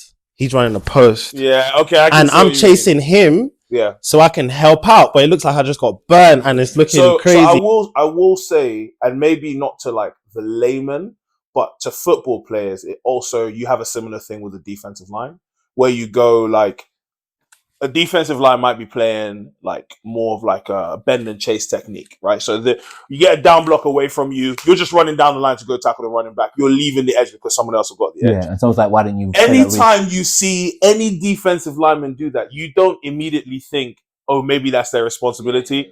They've given up the edge again. Giving up the edge. And it's like, but normally you can tell, or you get clues. Like if the linebacker is clearly shifting to play the outside, yeah, but that's me and you. We're box players. Junior looking at like you I'm don't keep letting this linebacker, this QB run the whole time. I'm sorry, I make fair amount of tackles. Yeah, every time I make a tackle in the flats or like behind the line of scrimmage, I'm just like, where's the end? Like, why am I dealing with this? I told you. Why? There was one year I got there was one in, I think 2020. I think it was 2 years ago. 2022. I was leading tackles. I saw it and I couldn't believe it. Like, it's only because someone told me. I was like, well, hold on a minute. That's not my. What are you man doing? Like, what are you man doing? Making all these tackles? There's just a disconnect, bro. Like, there's no. I can see what perfect position for a DB looks like. I know what it is at all times. I can call it out, and then you're just like, great throw, great catch. But in my mind, I'm like, bro, you was right there. You couldn't jump. Why didn't you bite it down? You couldn't jump. Just go get that. Like, what are you doing? So yeah, it's a whole bunch of like obviously as a coach, you kind of temper that down, and you're just like, okay, here are my standards, and here's what I expect from each position, and you learn what each position is capable of, and you do have to kind of just let some things go of like good throw, good catch. QB has like shook someone out their cleats. They were there to make a tackle, and all of a sudden QB is somewhere else. Someone's made a linebacker look silly, or someone's had a like mismatch on a linebacker, and so you can see all of those things. But I think it's even worse when you are like when you're a top player coaching for your own position. Being a player, you're absolutely right. But there's two things. Like when you have a player you've got players who are not meant to coach, and they can be elite players, but for them, they're not meant to coach. No, they struggle only because their answer is just do it. Just do it, yeah. Because in their mind, they're like, dude, I just did it. Like, just do it. But then you've also let me show you it now. You've also got the guys who, I'm guilty of this, where like I love coaching and I dedicate myself to being a good coach and like to trying to make sure I connect with my players and they understand everything that I'm saying, all this kind of stuff. And I've got loads of learning to do. I'm very young in it.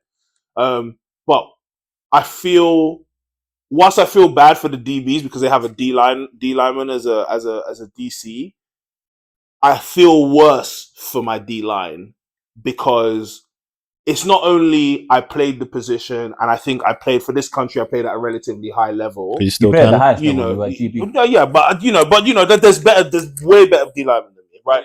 But I'm committed to defensive line play in the country. So, I'm running my camp, I'm trying to be a D-line coach for GB under 19, all of this kind of stuff. So I love the position of defensive line. Plus we've had dominant defensive lines. Plus I've played at a good level. And now you're telling me simple slant, you can't slant? One person is drive blocking you and you're getting run out the frame? The frame! Not the frame! We're watching film and you vanish? And most of the time you start central. Most of the time you start central. And I was terrible for going offside. But as a coach, you're the closest person to the ball. What are we talking about here? You got blocked by a tight end? Are you mad? What? And like, I have that passion, that vim. Fam, I told you what I said to my D-line, where it's like, look, if you don't want me to send blitzes, you got to get home with 4. Fam, that's demoralizing to hear. If I had to hear that from a coach, fam, I'm like, rah, this man hates me. But the thing that I'll say that I am good at is there's also the love on the other part of it. And I am making sure that me and my coaches are coaching the guys up. So it's very, it's specific coaching feedback and the amount of film that we're watching and the plays and spending time with the guys. So they get both sides of it. But balance. when it's the bad side, like, I feel bad if you're a nose tackle for me. Because especially this year, you can't tell me nothing. I had a game of my life in the final and nose tackle. So you got to play nose tackle for me, and I'm trying to give you the business, and you out here like, I can do better. And I see you do simple double team you can't deal with. Bear in mind, there's nothing simple about dealing with a double team. But in my mind, I'm like, bro, like, just fulfill. To be fair, I would be the same, but the difference is 1,000%. You mean worse than me? Nah, I don't think he is. Yeah, that's what I was gonna say. I would be the same, but the thing I have is that, like, I look at the potential in which you have displayed, and I believe that you actually want to get to. And if you're playing within what I believe is either beyond what you're able to do or beyond what you're willing to show effort for, I won't be as critical as I can be, because to me it's not worth the effort. I think Nelly's main thing is that he'll have patience. Yeah, genuinely. I think because I can still play as well, and a certain frustration you get from the personality and attitudes from DBs, like they'll make a play and they think, all right, cool, I've passed my exam, I'm clear. And that's one of the issues I get. Rent is due every day, boy. Every play rent is due. Yeah. So that's the issue I'd have. Like, for example, a lot of people were criticizing how Thierry Henry coaches as a manager, and that's because, like, he just sees it as fufum. Like, have you seen the clip, the Thierry Henry? What's the oh man, Sean Wright Phillips' brother, Bradley Wright Phillips, is talking. He's talking about when they were playing for New York Red Bull. I think it is. I think I've heard this. Yeah, and he was basically like, they was playing like a short-sided game, like a small game, and Thierry is at top, and he wasn't getting any service, and like some of the players was like, "Oh no, it's too tight." Like, that's why they couldn't get the ball to him. There's like, it's too tight, whether it's like packed out too tight, whatever. You're using 5-a-side and you've got like 7 players or whatever, or 8. They just said it's too tight. And then Bradley Wright Phillips was like to Thierry Henry, like, to be honest, TT, like, it is too tight. Yeah. And Thierry Henry is like, all right, cool. He goes to take the ball from the goalkeeper, orchestrating, getting past people, orchestrating, passing the ball, scores, and then turns around. Is it still too tight? Is it still too tight? Mate, that's one of my favorite stories ever. But it's just, you know what I mean? Like, because You're just coming up with excuses. like you say, Yeah. you can see it. You can see it. You yeah. can see it. I can see it. You'd be able to see it. Yeah. And it's like, can you communicate that in an effective way? And everyone has different ways of doing that. But at the same time, like, if I got to, like, you know, there's certain drills that you'll do, demonstrate. And you're like, I know that I've done this drill a bunch of times, but it's not difficult. So just do it. Do you know what I mean? Like, there's a certain amount of toughness involved. There's a certain amount of strength involved. Power, intelligence, speed, route running. Like, if you just put those things together, you should be able to do this. And yeah, that's where the frustrations you start to see. You're like, all right, cool. But yeah, with guys who are new to the sport, man, I'm the nicest. We've got a kid on our team, on our second team. I call him Fox because he showed up the first day. You know the brand that's like motocross. Yeah. Started calling him Fox. And then he shaved off his beard and I started calling him Baby Fox. I don't think that I've ever shouted at him. Not because, you know, and just like, when I say shout, you know, just being like intense and passionate, because in my mind, he's super duper new. The guys who were new last year and are no longer new, no hope, because you've seen it now. And also I've seen some of the potential that you guys have. Let's start to get to the money now. Let's start. So Baby Fox don't got no hope next year in terms of like, you've had a year of it Adjusting. being like gentle parenting. Yeah. Once we finish that year, free trial is over. Let's get to the money. No, I didn't know. Yeah, I hear that. Shout out Baby Fox, man. The kid's a good tackler. And then to bring to an end our sort of adult ball season sort of segment. One thing I wanted to highlight, and I haven't done, or Playmakers Alley generally hasn't done the best attitude in pushing this, but by the end of January, I'm looking to close out this top 25 Britball top players. Essentially, it's a form where people who have played in the Prem, adult Prem, in the last year, they vote for basically their top players. And from that, the goal with the channel is to basically take that list, aggregate that list into top however many, and then look to try and get some of the highlights, some of the videos, and eventually post it to highlight who ultimately was the number one. And that's the goal. So what I'm looking for from the community and the guys here as well is to basically like do the form, submit your vote, highlight it. There are some small rules on it, but it's generally to kind of get an understanding of who are the best players across the Britball landscape, and then to release that as a top list of best players with probably a little bit of commentary and so on and so forth. But yeah, so I wanted to highlight here in this episode, and I'll go through and show you how you can get to it basically. But it's the top 25 Britball players, and I hope people engage with it, because if they engage with it, then the list can be created. Good, man. Who are your top players? I would have to sit and think about it. I haven't actually thought about it yet. So I'd say Bammy, Huey. well, put it in the vote. Put it in the Being vote. on that sideline, man. Put in the vote. You're crazy. Cool. So yeah. In order to get to it, basically go to the Playmakers Alley Instagram page. Once you get to the Playmakers Alley Instagram page, you'll see like we've got this little like segment as all like little intro. Go to the links section. Here you'll see a couple of links to the YouTube, a couple of links if you want to support the program, like financially, help with the growth, help with the production value, help with some of the ideas that we have in terms of pushing it forward. It's split into two because there's the Stance Britball in itself is a separate sort of, or an entity under the Playmaker Alley brand. So if you want to just specifically support that, send something towards that. But if you want to support the overall project and the channel, then you can support directly the PMA growth and vision strategy. And then on the last two forms, you basically have a no login and a login version of the form.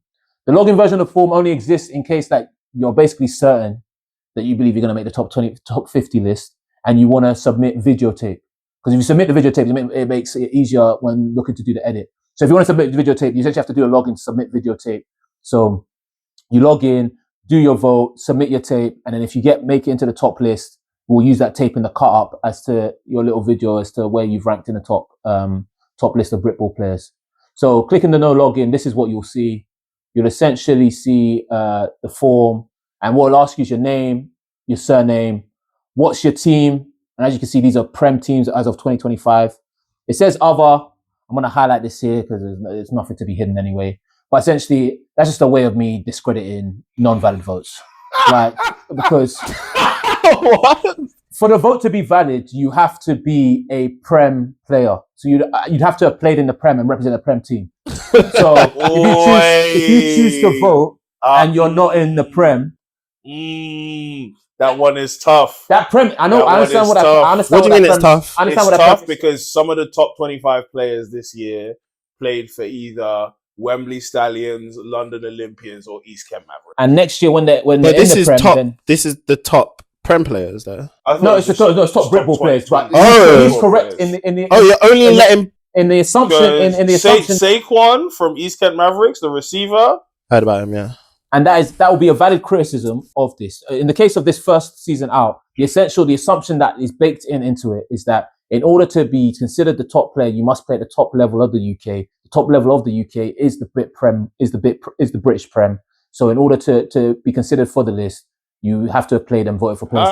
That is the assumption. Whether that it can be debated as to whether that's valid, whether that is wrong, what's the case. But for this first year, that is what it is. You're the captain. So other is for that case. In future years, if there's a big take up or the community really wants to talk about it, we can look to expand it. But that is the case for that. And then essentially just give a 4-character code. This enables that if the channel wants to reach out to you to maybe query something or ask you about something, that it can use that code to basically reach out and know that it's talking to the person it needs to talk to. So that's the form essentially you'll see. I'm not going to click next on that page because I can't go to next without filling out the whole form. So in order to see the form, essentially your name, your team, you then have the 4-character code. We then go into section 2 where it's your top 20 players. So basically I want people to pick their top 20 players in a list. And the following conditions must be met for the entry to be valid, basically. All entries must be from a registered Prem American footballer. Max number of players from your own team is 9. Like I decided to limit it, but it's 9. Minimum number of players from the other division. So if you play in the Prem North, minimum number of players that you have to vote for from the other division is 4. And this is just to get a general balance across the thing. And then all 20 selections must include a valid and verifiable entry. So you must do all 20. You must state a person for all 20, and it must be able to be valid. Can you vote for yourself? You can vote for yourself. There's nothing stopping you vote for yourself. If you want, you can vote for yourself number 1. You can't vote yourself multiple times, but you can vote for yourself number 1. Dial on. So then it just goes basically the number 1 player through to number 20 player, and it's basically state the full name or state no name. If you don't know their full name, state the no name. This helps us try and figure out who the person is. State the team. So you can either state the full name, state the no name. If you state the no name, please state the team or the number so it can help find it, or team and number. Because then I can ask around people in Playmakers Alley can ask around and try and determine who the person is. It's order just to determine who the person is. Essentially, what this is asking for is give information that lets it possible to know who the person is and who you're looking to vote for, that we can be verified. We accept IG handles. IG handles will work as well. And then that's just for the top 20. And then, that's section 2. Then section 3 is basically just a statement of confirmation. Read the following and confirm that you understand. Read the below description and type yes if you're happy. I confirm in 2025, I was registered and on the roster of a Prem Britball team. So you don't necessarily have to have played, just to make that clear. You don't necessarily have to have played. You have to be registered and be eligible to play. I have read and followed the conditions stated in section 2, which is just the rules I highlighted about what is a valid entry. If I am informed that I have been selected as a member of the Britball top players list, I will await the official release before circulating this information. This is just the case that if I inform you or the channel informs you or tells you something, please just hold out before telling the whole world till the actual graphic or whatever comes out for it. And I will be able to provide, if requested, highlight tape or footage of me playing. Now, if it is requested, help provide it or help give guidance as to where we might be able to find some of this footage so that it can be something engaging for other people to see. And then it's just yes. And then I have highlight video. In this no login version, if you have highlight video, you can either reach out to the channel or reach out to any of us. They'll direct you to where you need to go and get that sent to myself or them, and I can collate it and eventually add it if you make the list. And that's essentially the form. And I hope people engage with it. I hope the community engages with it, because then it'll be good to get a sort of sense of what people feel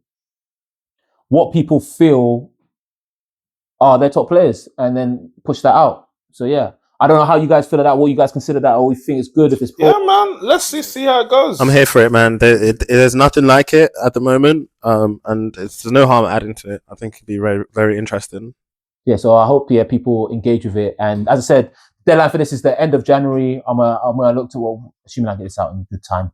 But the end of January, do the vote, and let's see what we get. Let's see what people consider are the best players of the Prem. That can be preferences of the Prem if people feel that there are other better players outside of the Prem. But for the first year at least, that's what this will be. And now we look into a little bit of European football.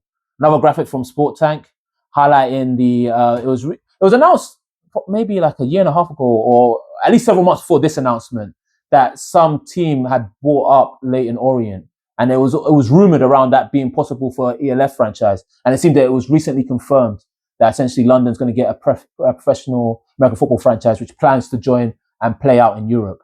How do people feel about the fact that it looks like we're going to have a team that's looking to go out there and compete in Europe? Like, I think it's been some of the most exciting news for everyone as a whole since Jason Scott's initial call out for everyone to sign up to GB. I think a lot of old retired players have kind of tapped into this as well as a chance to see what they can still do. But I think for everyone, it's just kind of grabbed everyone's attention. No, true, fair. It doesn't seem like they're not going to be in competition until 2027. So, but it's good that it's going to be out here. I know T's already said that he's no longer going to play ball anymore. Well, what about yourself, Josh? You can coach. Listen, I would love T head coach. It depends where my body's at, is what I'm saying. Oh, you're not a young man. You're not mid-20s. Bro. In fact, young mid-20s. How old are you? That's an injuries will do it to your body, man. Oh yeah. Injuries will do it to your body, and it depends where I'm at. But before my injury, younger me, this will be. It will cause a lot. I think it will cause a lot of players who've fallen out of love for the sport. So I know there's an issue with players that's come through under 19 programs, just falling out of love for the sport and things like that. It will cause them to maybe even lock in even further and create something for them to aim towards. If they don't want to go overseas or go to certain GFL teams or ELF teams, they have one right at home. It's at home, yeah. So I think it's a very good thing that they've brought this over, or they're setting this up. And if it didn't I'm looking forward to it. And bro, we can just, if we're down in London, we could just go catch a game, things like that. I really hope it franchise the sport here. Do you know what I'm saying? There's nothing like it at the moment, which I think UK needs. So I would be really happy if this comes to fruition. Even just the excitement of being at the games, knowing all the other people from the community that will be at the games. I think it'll be a vibe. Yeah, I think it's excellent. I think it's beautiful. And like you said, I hope it gets off the ground. I just hope they take their time and set up correctly, man. That's. If it starts in reasonable time, I'm going to shoot my shot at it. See if I can make the squad. Definitely. Set it up correctly. Apart from not playing, do you have any other opinions on it? No, I'm excited. I'm just as excited as you guys. Oh, okay. I'm just as excited as you guys. I mean, I have aspirations to coach in the ELF. So, if that was at home, even better, even better. But yeah, I to be completely fair, I think if I could get involved with this kind of team, it'd have to be doing D-line stuff first, and don't work your way up. Being someone's assistant and then working up from there. So doesn't sound surprising, unattainable. Looking forward to it. And talking about this British team that's possible entering Europe, gives us an opportunity to talk about Europe generally, because although this is a British American football focused podcast, with the fact that we've got a British team looking to enter Europe, see what the European landscape's looking like. And there's been a little bit of division in the European landscape. One thing, I highlight the ELF network here. I find it a little bit funny, but the ELF network, I don't know if it's actually officially I don't think so. Affiliated with the ELF, but it's basically like a group of group of people that have created this, or a person has created this, and they basically pump out content. They're like the ELF or the European football equivalent of Sport Time. They get the content out, and they've been dropping some gems, to be honest. I have a question before you continue, because I think this actually plays in quite nicely to the above two things that we just talked about. If you had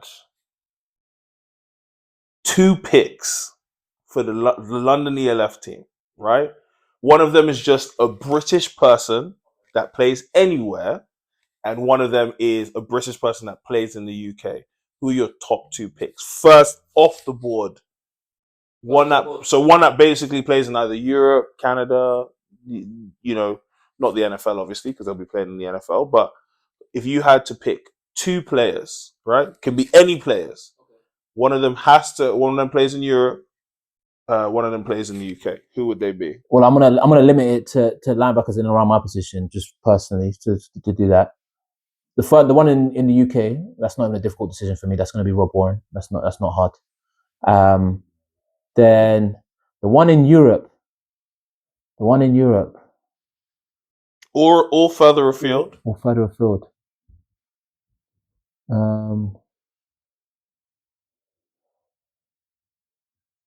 Yeah, I don't follow it that well, but I think the name that keeps popping up to my mind straight away is probably AK, the up and comer, who won. I thought you were going to say rookie, that. Yeah, who won Rookie of the Year for the ELF. I thought you said that. Rookie of the Year. So those would be my 2 picks. Who I put on the spot here. Yeah, like they're definitely, yeah. Because I'd think about my own position and like what would I want. Rob Warren is an easy shout out, and then yeah, AK, let him give him his props. Like he's done a job, and he's a young talent pushing forward that just loves the game. So okay, you guys got some? Just 2. I'd have to think about it. It's probably not my first answer, only because I haven't had time to think about this. But yeah, this is a difficult one. I think. So you said playing locally and playing abroad, basically, yeah. Someone that's based from the UK and based anywhere else around the world, but is British. Just gonna go with 2 people I play with. Or I played with. To make it easier. Oh, that doesn't count. Sorry, I'm messing this up. So if I'd go with a receiver, my wide receiver would be Lewis Kirby. Okay. That would be my ex-receiver. Wouldn't have to think about that. And local player, still playing. I can include players that retired this year. Sure. I'm just gonna say Andy Owusu. Okay. Yeah. Well, fair. That's not a bad shout. Again, this is just I haven't thought that through, but I think we're talking a local player. I think as a local player, Andy's a really good pick as a local player, and I don't really know too many guys abroad, but I would comfortably pick Lewis to play in most of the teams that I would pick for myself. Lewis, so Kirby. Okay, cool. Yeah. What about you? think for me, it'd probably be Kirby again or Tommy. Tommy, you playing in Canada. Wilson, Tommy. Yeah, Tom Wilson. Probably in for. He played. Did he not play? We saw him play at Potsdam. Yeah, he played Potsdam as well. Yeah, it'll be either him or Kirby for players overseas. For players in the country, Ben Harrison. Love it. Maybe because I still think his ceiling is he's still young. I think he's got a really high ceiling. Is still high. Like, do you know what I'm saying? And he's that good right now. So, like, by the time this team is developed and everything, like, I think he could be in a really good position for that. What about yourself, T? The man that asked Max the question. Parkinson and Mark Stewart. Oh, okay. Oh, yeah, he had it off the top. Oh, I knew Mark Stewart was going to be in there. Sorry, you say Mark Parkinson? Max Park. Who's he playing for? Nordic Storm. Won a championship. Oh, okay. Sorry, international. Sorry. Was with Saskatchewan. Rough Riders, maybe. Rough Riders. Saskatchewan. There's a team called Rough Riders. I think so. Obviously, it was with the University of West England Bullets. Shout out Max Parkinson and Mark Stewart, my guy. Yeah, those were. I just thought it was interesting because obviously we're doing top players, but it's like if you get to pick, like, and everyone you're talking about would count as British, right? So they would be, because I think you'd probably be able to pull from, if they're making an ELF team with all the rules that you have for those. They got to be Prem registered though. Huh? No. For the ELF. Just have to be sorry, I thought you were talking about the thing before. I'm saying it's a nice. I think it's like two things because you're talking about like Prem baller potentially, but then it would be the UK and Ireland with maybe like another country would be like seen as homegrown. Oh, okay. So, but I like my two picks. And then in terms of like talking about a little bit of the European landscape, there's been a little bit of division. So like ELF Network was dropping a lot of the content, but essentially European League of Football had the really tough off season where a lot of their teams basically formed, well, they called it an alliance. Like, and they they called it an alliance. Nelly's in his video bag. Nelly's in his video bag. Yeah. The European Football Alliance. They formed an alliance, and essentially were basically highlighting that they just weren't happy with the way in which the league has been run and operated, and some of the things that's happened across the league. And I don't know any of the details, but I know in the vast majority of years they have had a team that has just struggled to operate. Revenue share. That's the big thing. They didn't know what was happening with the finances, so all of the like TV sponsorship deals and all of that kind of stuff. There's supposed to be some sort of revenue share, but a lot of the teams were saying that they didn't see any of that money. They wanted more transparency with how this money was being spent, where it was going. And then you obviously have teams who are like not like struggling to like pay people and all this kind of stuff. So it's kind of, I think the big issue was they didn't like the fact that leadership was not transparent about apparently there's all this money coming in, but we're not seeing any of it. Like, what's happening with that? So no, okay, fair enough, and that's led to basically a split where you've got from left to right. For those that don't know, European League of Football, the Alliance, which is the European Football Alliance, and then another league that was then separated. And we've got a small timeline that I'll show in terms of American Football, the League Europe, American Football League Europe, essentially, which is a separate entity. And for more detailed look, I would definitely direct people and tell them to look at the ELF.network. They've got a nice little graphic that explains a lot of this story and the timeline as they've seen it. And like, yeah, they're doing excellent work. I'm not gonna lie, excellent work is what they're doing. When you say they, are you referring to the ELF network? Yeah, ELF.network. Okay. Yeah, they do excellent work, to be honest. This is a small meme, like essentially like, a lot of the European teams, doesn't matter who they are, where they are, they got the ELF to their right. To their left, they're looking at something else that's nicer. They just don't want to be about this ELF life. They've been looking away. So you didn't know anything about this, Junior? Anything about what? This whole like European drama? I do, but I don't. I didn't read too much into it. So the way I've seen it is you've got like a happy couple, and then they've broken up, and then they've told it everyone, and then like they've gone into mediation, and then they got back together, and then apparently they've broken up again. Well, that's what we get into. Talking on that, essentially, yeah. So they had the alliance form, and they were basically saying they're going to make a separate league. And then the ELF chatted back saying, like, you're under contract, you can't be set in a separate league. Like, the expectations that all these teams are going to play. And, that's just a little bit of posturing. Eventually, they came to an agreement, and they dropped this communication on the 26th of the 11th of this year, so 26th of November, basically saying that, yeah, they've come together, they've come to an agreement. And they're looking to progress forward with this. And then some of the teams were happy. I guess the Alliance got what they wanted, but some of the teams weren't happy. They were like, "What?" Like they were not happy about it.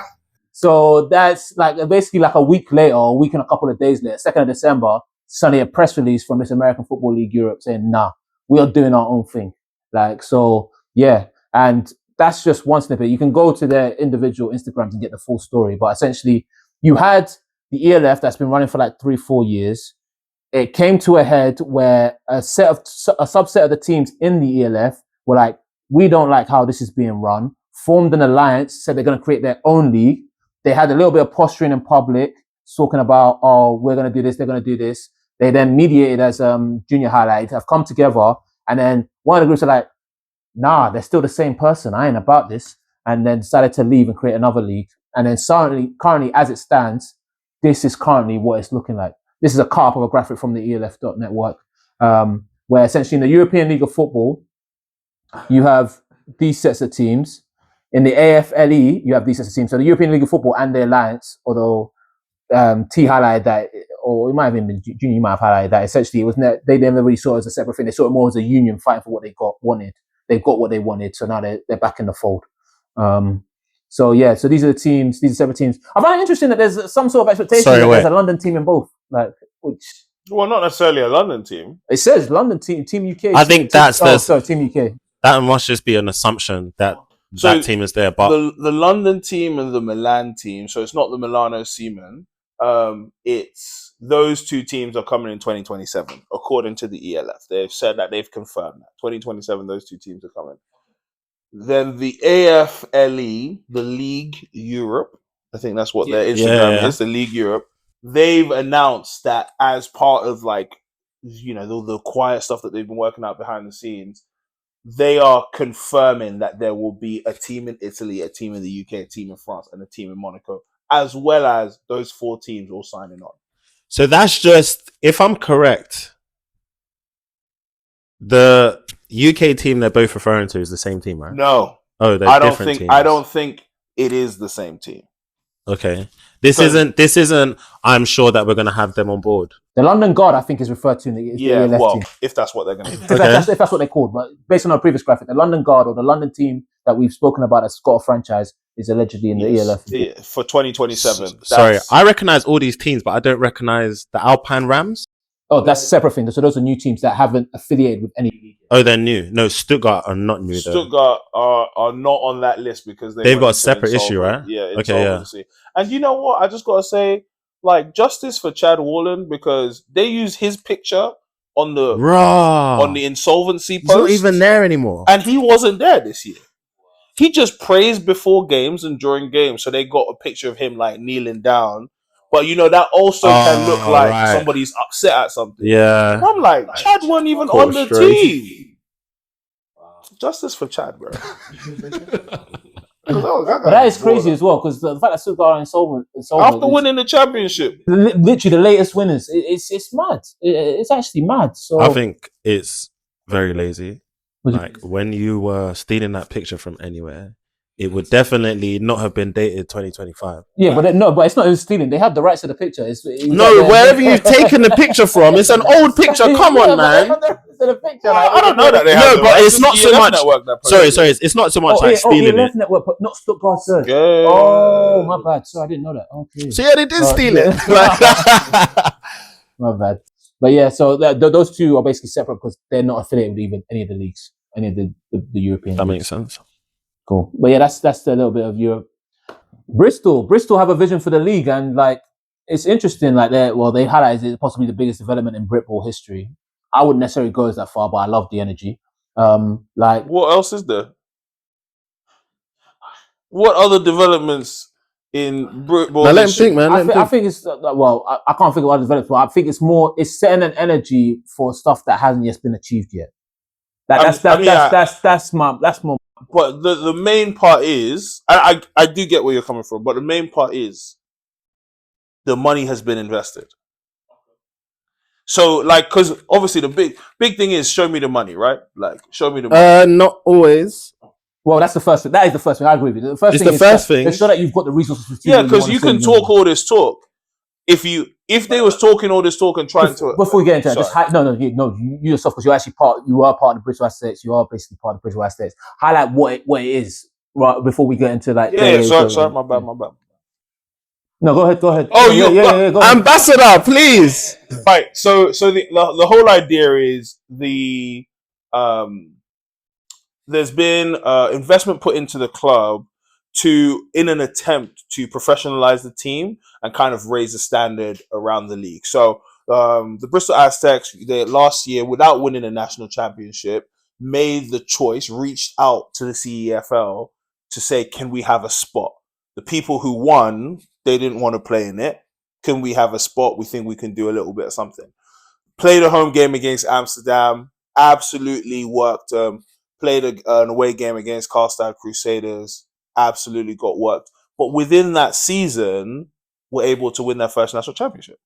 So, they're like, well, we can take a step forward from this and continue to grow. And part of that growth was making the decision to not play the games at SGS anymore, which had an amazing ground, or even play them at UE, but to go to a rugby ground, Dings Crusaders RFC, which I think is some kind of like protected rugby ground and all this kind of stuff. So it's a really good ground. When you say protected, what do you mean? There's certain rugby pitches around the world, and it's a lot of them. You like technology? No, not from a technology standpoint, but there's certain rugby pitches around the world because of the teams that play on them have to be kept to a specific standard. So like when you get international visitors to Bristol, that's one of the places that has been kind of like selected as we have to keep this to a pristine level. So we pay to like play there, but we have really like, it's a really good ground that has a stand and they're creating like a nice game day experience. There's other teams that create good game day experiences, but it's about making the team self-sustaining whilst trying to continue to push like for excellence and all this kind of stuff. So there's aspirations to win another national championship. There's aspirations to win the CEFL. There's aspirations to have the team be able to fund itself and become profitable at some point. But in doing all of those things, you're just kind of adding, like let's be honest, like, you know, we play for teams that I think are well managed in general. I have played for teams that are well managed, but like, how you played against teams that they just, you know, they just show up and they just treat it like another day out.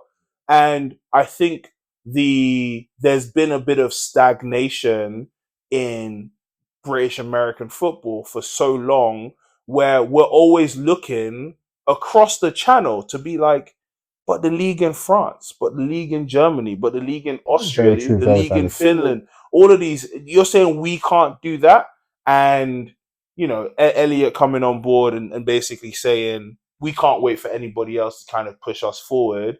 We will compete in as much European competition as we can and continue to try and raise that kind of standard within the UK, where they're doing, you know, the things that you've got kind of laid out here. And I'm fully for that and fully for whatever like the British are doing.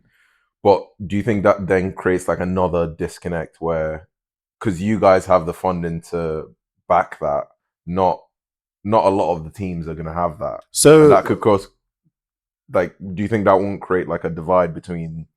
From the looks, you lot are trying to share the love, innit? Yeah, so, you know, gone back to like, and I think I remember when I first got to Sterling, they used to do that, but I think a lot of teams used to do like team dinners. So like after you play the game, you provide dinners for the other team. And it's a big rugby thing. It's a big it's a big rugby thing. So something like that, like creating a game day experience that people want to come and see, that aren't necessarily just your family and friends, right? People want to come and see, and then kind of catering to the other team. So the two big ones that they've released so far as announcements is, you come to play us, we'll provide some food for you before you have to go home, whatever that is. And I think it's not even a small thing. It's a massive deal. I think it's major. You know? So that in my view, there's no kind of disconnect there because you're sharing with people. Then the other one is look sharp, get rewarded. And the whole idea behind that is, if you come to play us at our ground, and it means that we have to do it also. So we're going to be kitted out. Everybody look professional, look the same. If you come and do the same thing, when people are watching the game, the idea is they're seeing a professional, whether it's a stream, whatever it is, they're seeing what is a professional product, right? It's like, and I mean, I'm going to use these two teams, but you know, anywhere through the league. But you think about football. What would you do if you was watching an Arsenal-Chelsea game and all of a sudden you see a Chelsea player in red shorts? That immediately take you out of it. So I think that's kind of the thought behind it. Is like, look, you handle that, yeah, and while the league is not going to give you anything for it, we'll give you something for it. So, you know, they're, like you said, they're trying to share the love. But I know to be specific, the get rewarded was what you have matching kit and matching helmet. You get £1,000. The same lids. You got, you know, full kit, same lids. I think like socks, gloves, cleats. I don't think that's all. That's not. It's really about the helmets. You all come in the same helmet, same kit. Get £1,000. Get a bag. Yeah, and I understand what you're saying from the disconnect viewpoint, but one thing I would argue is that the assumption that they've got baked in, and they don't even have to have this assumption. I think what they're doing is actually quite generous.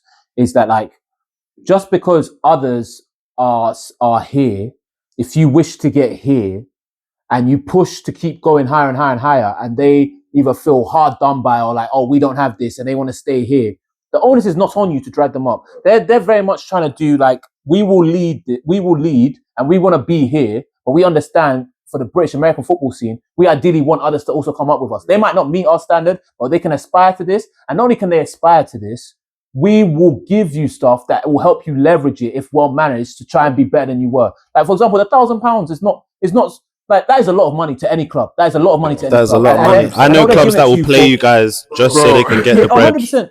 And to give you that just for having the basically kit matching, which is something you should have as a club anyway. Like, no, you didn't bring your helmet. Another thing is, you're wearing a random helmet today. We're gonna leave you here. I'm sorry. No, but I think that's just it. Is when you watch the first video with Elliot, it's like his big thing is I don't think we need to wait for anybody else to do this. Yeah, they want to. We'll do it ourselves. And we are trying to raise the people around us by doing certain things. And you get people, I think there's someone who commented about like, well, are the Apache getting this as well? And I think it's slightly different because the Apache and the Aztecs, like they are linked, but I don't know that they necessarily have like the same president. And for a long time, they've wanted to run their stuff separately. And whilst I always thought it was a feeder team, it's not exactly like that. But like you said, that's not the point.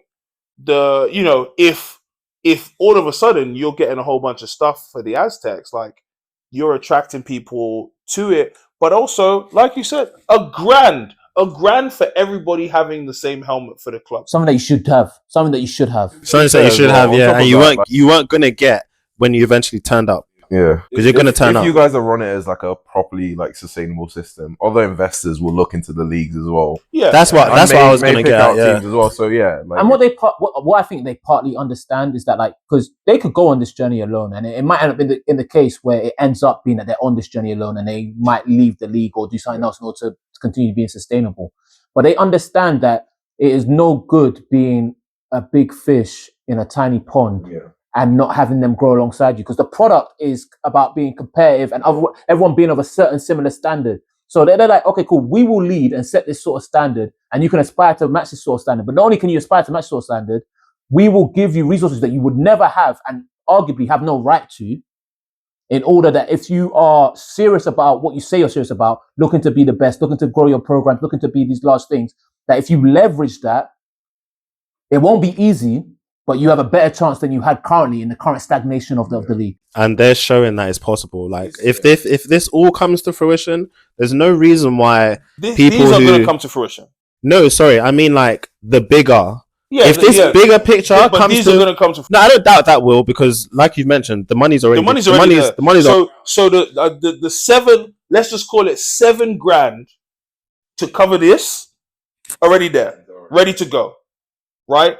And something that the other teams would need to think about is, I would have had to play these games anyway. Yeah, that's the main thing I've seen. If we got neuralizers, men in black, nobody knows any of this, those games are still happening. So people complaining is wild to me. Yeah. Have you seen people complaining? Yeah, man. People like, oh, it's just another case of the rich getting richer. Fam, this man's dad was the DC that won the national championship. He's like, all right, cool. I want to help sort this out. What's it called? Coach Nigel transitioned into like operational lead. Coach Pete has been with the team. We just retired his number. Because 61. Because he's been with the team forever. He put his own bread in. Coach Lydon, who was coaching with Exeter, now with UE, he's been with the Aztecs for a few years. He put his bread in. Like, these are not any just like guys passionate about the sport. So from that, and I'm not to say that everybody got the bread to just be able to say what they're saying, multi-six-figure, blah blah blah blah blah. I'm not saying any of that. But who in every club is trying to take this kind of ownership of their team? I think I'm impressed. I think if I've always kind of joked with my friends where if I was like, oh yeah, like if I won the lottery, I would build like a complex, like it'd be a stadium. That's not a joke. We all have. It's not a joke. So I'm with you. Like if some people, especially because it's not just him. So to make it very clear that look, it's a few of us who have like, some of us are still part of the community actively. Some of us were here before we left to go and do stuff elsewhere, but we remember what this did for us, and we're going to come and put more money into it. I think that's very impressive. And the whole rich getting richer thing, you can't do anything about it if you can't get the bread.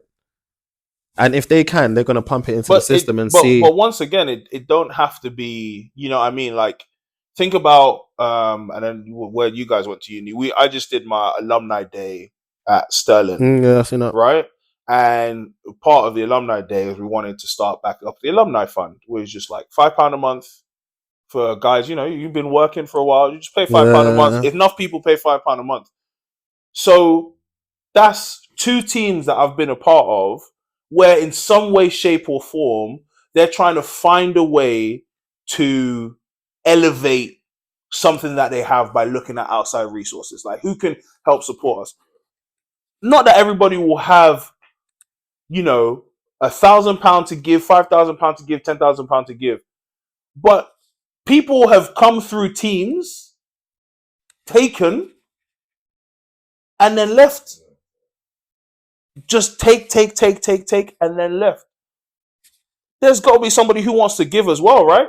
But like, who's willing to put in that time, like a Pete Jones, like Elliot, and say, right, how can we get to the next level? Pete Jones, without winning the national championship, went to the CEFL. He made that choice. We were the only ones who hadn't. Off the back of that, we've then won a national championship. In a season that it was looking a bit iffy, we won a national championship.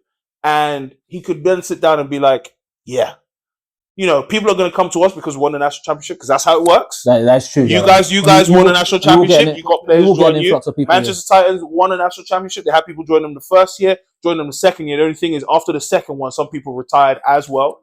The Warriors, they had people join. London Blitz, back in the day, they had people join. So he could easily be like, well, yeah, people are going to join us just by virtue of the fact that we just won. Because it always happens that way. But Pete Jones works his butt off to recruit, you know, and now he's like, no. I want to win the Britball again, and I want to win the CEFL. I want to make noise in Europe.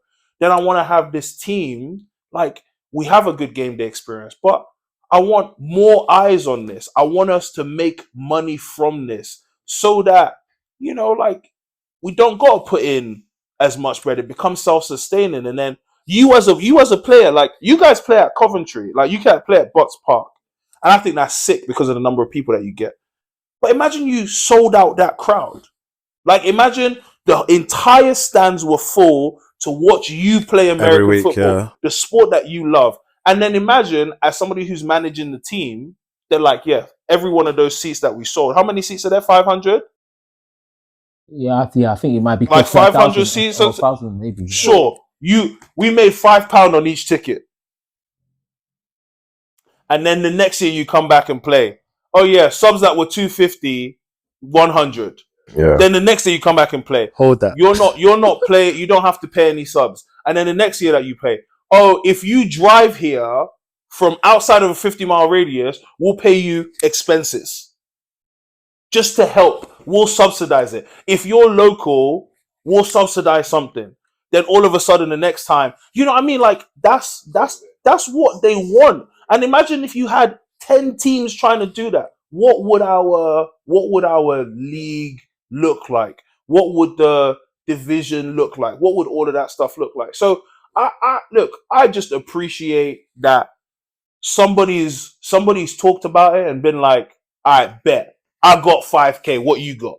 Yeah, no, I hear that, and I think even if they were just like Nigerians, to be honest. You put together £5,000, I put £5,000. We'll put, you know. And I think even if Bristol were just to do this for themselves, that would be valid. And then the point that person made as a comment, although it's understandable, it'll be not worthless. It'll be the comment wouldn't have any merit when placed under scrutiny, because if a team wishes to do things for themselves personally to raise their standard, and they get those money or funding in order to do that, and they wish to do that and then announce it, that is their right.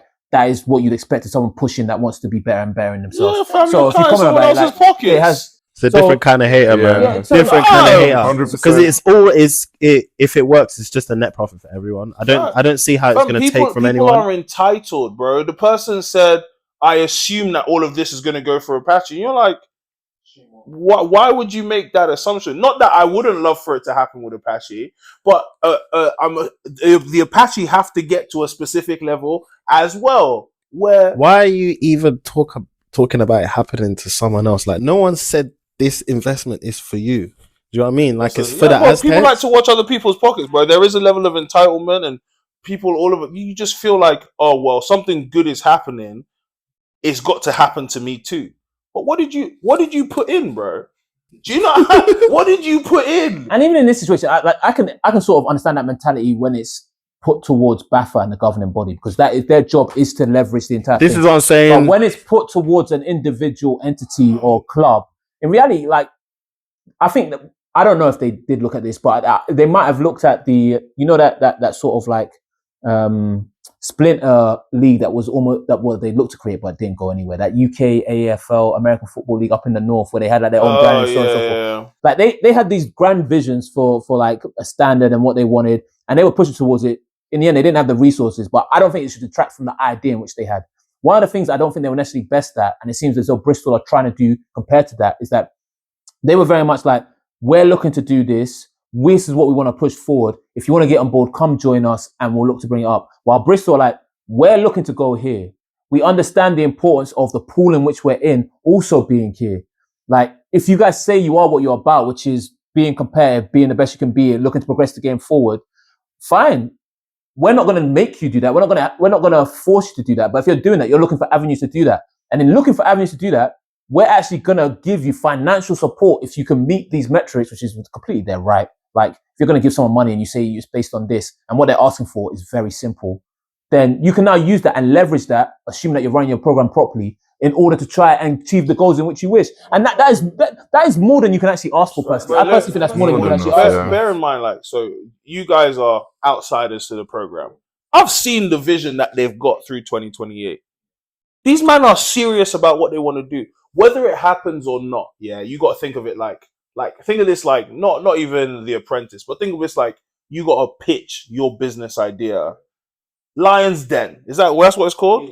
Yeah. You got to pitch your idea, right? If you've ever watched that show, you see the people who are serious and the people who are unserious. You see the people who know what they're talking about and the resources that they present to back what they're doing. And you see, fam, he's not a joke, man. Do you know what I mean? Like, Elliot's a serious dude about what he's doing, and these men have dropped bread, so of course they're serious about it. You know what I mean? So it's better this than being stagnant. Do you know, like, okay, if let's say, the team goes back to back. Yeah. And then what? This is always the answer. And then what? Like, I asked this earlier on in the year when I was chatting to Cedric and asking like what the Warriors plan to do if they kept on winning again. Just because I think being the best team in the country, other teams are going to want to look at what you're doing, aspire to that. And I don't know what kind of answer they had for that, but I'm really impressed with this because it gives you a lot more hope for a team that has won the championship. Like, there's a lot more that you can do. You just want this man, Pete Jones, Lydon, John Matthews, they can answer the question of, you won the national championship, now what? And it's not a bog standard answer that we all have, which is, we go again next year, they're like, nah, we want to win the European Championship. That's an added thing, right? And, like Manchester would have had the same thought and Tamworth would have had the same thought. And we want to now create something that we don't think is there, which is just an immaculate game day experience and a sustainable club where it isn't about, people pay. Participation. Self-sustainable. It's about performance. And imagine, like, if you can show that you are self-sustaining over a few years and these European leagues haven't died off or killed each other, and then they're like, yeah, we're looking to expand. And you're like, well, we've got a stadium that seats this many people. We have the resources to be able to do blah, blah, blah, blah, blah. And we can attract additional investment if we know we're partnering with you. We've been sustaining for this amount of time. There's a reason why teams like in my view anyway, Vienna Vikings, they've been part of Europe beforehand and now they join the ELF, that you never kind of hear any of their issues of like, oh, we don't have, or we can't do this and all this kind of stuff, because they were a good self-sustaining team before that. Tyrol Raiders used to be, what did they used to be called? Swarco Raiders. Similar kind of thing. Like, there's just teams like that are, and it's not everybody, and some people have issues, but then your GFL teams as well. Like, I never heard about Dresden having any problems. I never heard about Schwäbisch Hall having any problems. You know what I mean? Like, Potsdam recently, I haven't heard about them having any problems where it's just like, we can't pay this person, we can't do this, we can't do that. They're self-sustaining. It's just rolling. And that's all he wants. It's just something that's rolling. And imagine you get one, and then that one becomes 3, and then that 3 becomes 7. And then that's the league I would have wanted to play in the entire time. So, well, we'll see how their vision comes in. I didn't know I was that passionate about it. Well, we'll see how the development comes in, and I wish them the best. And like you said, they've got the resources to see how it ends up playing out and how it ends up going on. Yeah, we go into the BAFA. We go into BAFA. So looking at the BAFA landscape, we'll talk a little bit about GB as well later on. This is just BAFCA. So lately, I think it's probably coming on 6 months now. The former head of BAFA, Wayne Hill, stepped down. BAFCA. Thank you for correcting me. BAFCA. British American Football Coaching Association. He stepped down, and they've been in a little bit of a transition period. And well, they officially announced their transition period. And so far at the moment, Lyndon Ward-Best, which you highlighted as part of Bristol. Shout out Coach Lyndon, man. He's currently the interim lead for BAFCA. I don't know what their processes are, but he's brought together himself a team across the UK as regional leaders, basically under him as the head authority, and they're going to look to help progress the BAFCA and the coaching standard and situation, which will feed into some of BAFCA's goals that we highlighted later. But it's interesting to see some of the people he's got on board. He's got some, like, what I would consider during my playing career of well-known names and people that have been evidently passionate about football. I thought I was going to see your name there. Huh? I thought I was going to see your name there. Right. So what's crazy is legit as a coach only, September 2022. That's when I started. Oh, okay, as just a coach only. But you were a player coach, right? You said. Yeah, as a player coach, but just like I'm very, very young in the idea of like coaching, and then my first role was a coordinator. You shouldn't be seeing me on anything. Who am I? Your first role as a coordinator. We're used to you skipping levels. Wow, yeah. You know what I mean? Because that's it. You started later than I did. So I graduated in 2018, and I started 2019, and I started as basically an assistant linebacker coach. Yeah, I would have loved that. Like, but it was a need, and I got the weird brain that's like, all right, cool. I got to learn about coverages in 3 weeks. That's it, man. You saw the book that I pulled out my pack just right when we was talking about coverages yesterday. Explained, and I just was like, oh, let me just find the page for you. Here you go. Like, and I read it. It was very clear. I now understand what zone matching is. It took me a long time, and I didn't think I had the best explanation most of the time. But that book explained it very clearly. What book is it? What book is it? It's in there. This one. I was just saying I like this bag. It's a light tech, innit? Yeah, I had to. Matches my tracksuit. Look, it does. Some of the names we've shout out Martin Hilton. Yeah, Martin Hilton. We've got Martin Hilton, Kevin O'Regan, who's been big in the Newcastle region, and Spoonie. Matthew Davis. Yeah, and Georgia. Georgia Teague award winner. Yeah, Dave Gibbs award winner, and with GB as well. Clark and Adam Lillis both with GB, and do they both work with East Kent? I know Adam Lillis works with East Kent. Does Clark also? I think he does. Clark is the running back coach. Yeah, he's the head coach for Kingston. Okay, head coach for Kingston. But I guess he might also be. Yeah, I think he's Kent affiliated. I don't know, but there are a lot of big hitters out here. People that have been in the game, been loving the game for a long time, involved with GB, been big names in their regions, and it's glad to see that they're going on here and looking to try and improve that coaching standard. So. We'll see what they do when they get out of this transition period and how BAFCA looks to progress onwards. Because I know, the main thing I've seen outwardly is always over the BAFCA convention that they have every year. And when I've enjoyed myself. I think they've often been good. I think they've often been good. They often get some American people down. I do think it's often the same concepts being spoken about, but in terms of teaching people who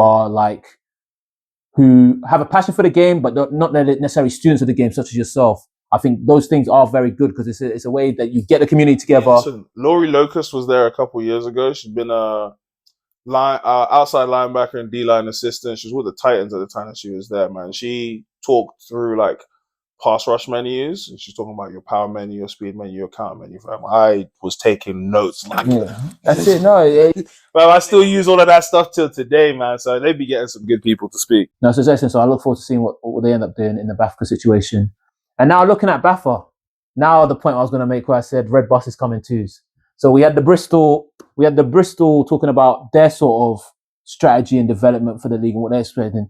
And basically around a similar time, like not too late after this dropped, I think at the end of November, BAFA basically put out their vision and their strategy for 2025 to 2028 and beyond for the entire structure of the league. And you can go to their website and you can grab it. They've got I think it's like a 20 or 25 page pack. Quite well done. And yeah, it's relatively clear. So I recommend people to go and read it if they're wanting to see more detailed things. I pulled a couple of information from it just so we can talk about it here. So essentially what BAFA have gone and done, they've gone and assessed the landscape through some means, surveys, asking people and probably their own personal viewpoints. And they've assessed it as where they are, wherever their comments are, they feel these are the challenges they have to get to where they want to be in the future. Having a connected GB performance program, so the interlinking of that, depth in the participation period in order to get people participating in the sport and having the sport, I imagine, be self-sustainable. They want coaches and officials, coaching, CPD, coaching personal development. I believe that's coaching personal development. And diversity, that's one of the challenges that they're having. In terms of people's development as coaches and diversity in the sport. I imagine that's both ethnically and gender-wise. Improving their digital profile of the sport. Obviously, the generation where everything's on the internet, and that's where you're going to get eyes. That's where you're going to get people looking at stuff. Shout out Rory on the whistle. Rory. You know, he works where I work. So yeah, our offices are like pretty close. Every Monday when I get together, Rory gets busy on the socials, man. Yeah, he's on it. He's super. And then the NGB infrastructure, so the national governing body, its own personal infrastructure to help it implement what it wants to do. These are the 5 core challenges that they're looking to address and put out there.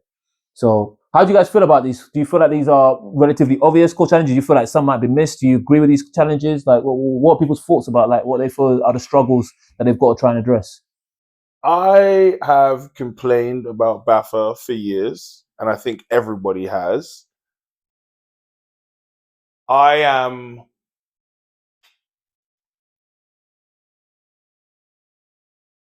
excited is the wrong word.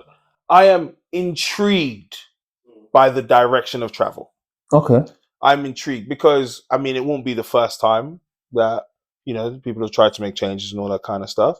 Okay, I agree. It won't be necessarily the first time trying to make change, but I think it's the first time it's been this visible and presented. At least since I've been playing. Sure. But it's not. We haven't only had one BAFA president. Everybody comes in with a new idea of what they want to do, and I think a big part of all of this stuff is around like flag and like the eyes that flag has brought. And shout out both flag teams; they've been doing great. But the eyes that flag has brought, I think it kind of, if we want to build on that momentum. Yes, this is what you have to do. So I'm intrigued by the direction of travel. Okay. What about you guys? How do you feel about the core challenges that they've seen, and do you agree with them? Do you feel like it should be something different? In my opinion, I feel like I've seen something like this before, and I don't know why I've got that in my memory. In terms of like, we have a direction that we want to implement, and then nothing happens after. So it's just like waiting to see how they follow through on all these things, and if they do, then yeah, like that'll be sick for us. It's interesting that you both had like benefit. Like, you've seen something similar to this. Like, I feel like I've seen it pretty recent as well. Before, but I don't think that they have released a strategy or vision document since I've been playing. Not to this sort of nature. This thorough, in-depth. Because like, for sure, no, they haven't. That is clearly saying what they're looking to do. I think they haven't. And you maybe there's some deep cuts there of having to be in like a board meeting or all of this kind of stuff. So yeah, but no, I think you're right. This is like anyone can go and see this and be like, okay, cool. Like even if I don't agree with it, this is the standard they're saying that they wish to meet. This is how they wish to meet it.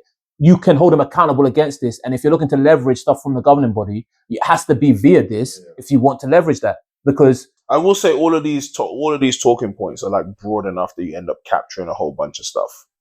Which the governing body has to do. It's broad enough, but it's focused enough that you know that what they're trying to actually tackle, in my opinion. Okay. Where in that do you see, so like, I guess anything to do with, say, like the senior league, for instance, or any of the leagues, will you say that's depth in participation pyramid? Yes. Is that? And we'll have more slides that show some of the details. But it's essentially basically the way I've looked at it is that when they've assessed the landscape, this is what they've seen as issues that they're going to look to address via their vision and strategy, which we will delve into a little bit more. Yeah, sure. I feel what you're saying. And then, so this is essentially what they've gone as their strategy. So these are the problems we're seeing. then this is our strategy. This is stylistic and probably a bit nitpicky. I'd argue the vision is essentially what you want to meet, and the strategy is how you meet that vision. So I'd argue strategy should be below it, but that's stylistic. Like that's me being picky. But essentially, the vision that they have, based on the 5 challenges that they've highlighted, is that they want to together inspire. Now that sounds relatively like it sounds intangible. Like it says something, but you don't really know what it means. And now, in order to break that down, they've got this vision, and from this vision, they're looking for that vision to be met via these sort of values or the culture, which is focused around we are welcoming, so get people in the huddle. So basically, when people join the sport, be welcoming towards them. We collaborate. They highlight that as calling from one playbook. So their plan is to have everything from basically one playbook, at least at the national level. I think that's on and off the field. That's on and off the field. Okay, cool. Yeah. So basically, be moving in the same direction. Fair enough. Okay, cool. That's fair enough. We're ambitious. We fight for every yard. We celebrate on every win. That's more cultural rather than anything, but that's basically the values in which they're looking to create the culture around it.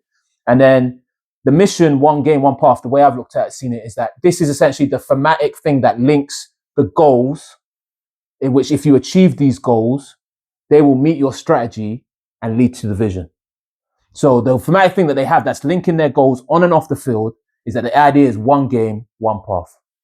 On the field, that's to create winning teams in GB. That's to grow and develop communities, empowered workforce. And then off the field, they have a variety of things: commercial growth, tier 3 governance, digital profile. And all of these in the wider pack, they are more detailed that generally links it to the actual specific challenges. But essentially, it is a clear idea that from the assessment we made, and I've got another slide that tries to link it more clearly. From the assessment we made, these are the challenges we have. From these challenges, this might be where we are, although we don't have that information. This is the vision as to where we want to go. In order to get to where we want to go, this is the strategy we are implementing. In order to meet this strategy will be met via the creation of this culture, via our values, which seems a little bit intangible, but that's the feeling you will have that the strategy is being met. And then the tangible thing, in order to meet this strategy, are the goals. If we achieve these goals with whatever metrics they put in place, you will feel that this is being met. And essentially, what I have on the next slide is essentially an explanation as to how I felt what they have done and shown here. They've essentially assessed the landscape, determined the current challenges, so that's your 5 core challenges, outline the vision as to where you want to take the sport. This will be felt through the culture or through the values that they've highlighted. It'll be tangibly met, or you'll tangibly meet the vision by the strategy, which is executed by the goals, which I put in brackets, thematically connected by the mission. And now the feedback cycle based on that strategy that they presented is essentially you are held to account by the community and internally against the strategy in which you presented. If people heckle them, or heckle's a strong word, sorry. If people are dissatisfied or annoyed about certain things about BAFA, but they can't link it to what they've presented as to you can agree or not agree with what they want to do, but this is what they're saying that they want to do and what they want to achieve. If you cannot link it to that, although your dissatisfaction might have merit, it will hold relatively little credence, because I understand you have this issue, but it's not taking us where we want to go. Yeah. So like, it's okay you having this issue, but like we've explained to you, this is where we want to go. This is how we want to go there. If your issue is not in line with any of this, we can't focus on everything. Because if you try and focus on everything, you don't achieve anything. So that word whooped your ass. So, that word whooped I got it wrong. Your ass. I know the word I was trying to say, but I'm happy you got through the whole thing, and you can edit this part out. But that word whooped. You're so like, you can tell you went to boarding school, yeah. Because I don't know if there's a thing for you, but us, you say one little misstep my mom does it. My mom does it.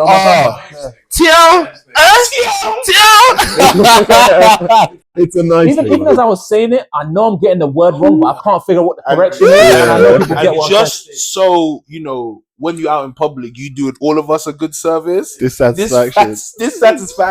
Dissatisfaction. Thank you.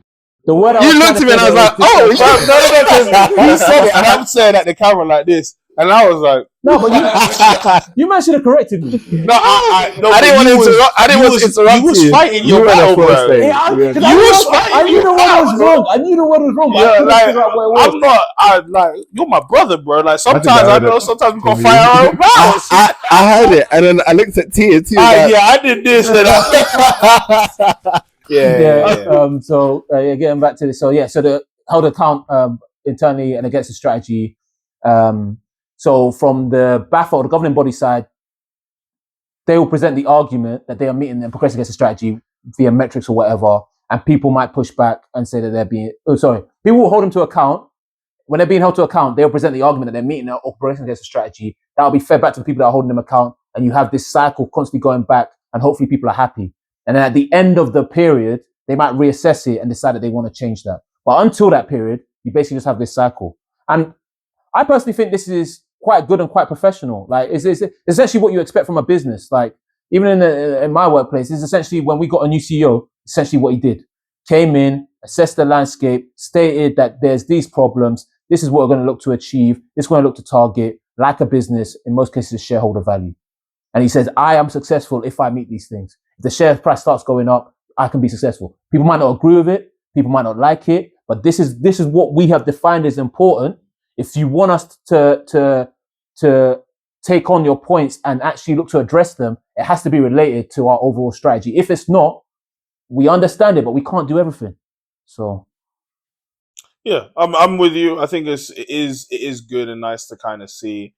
I think you're just gonna have to, or BAFA are just gonna have to ensure that it is very clear. And I know, like, the document does outline a bunch of stuff, but it's all corporate speak.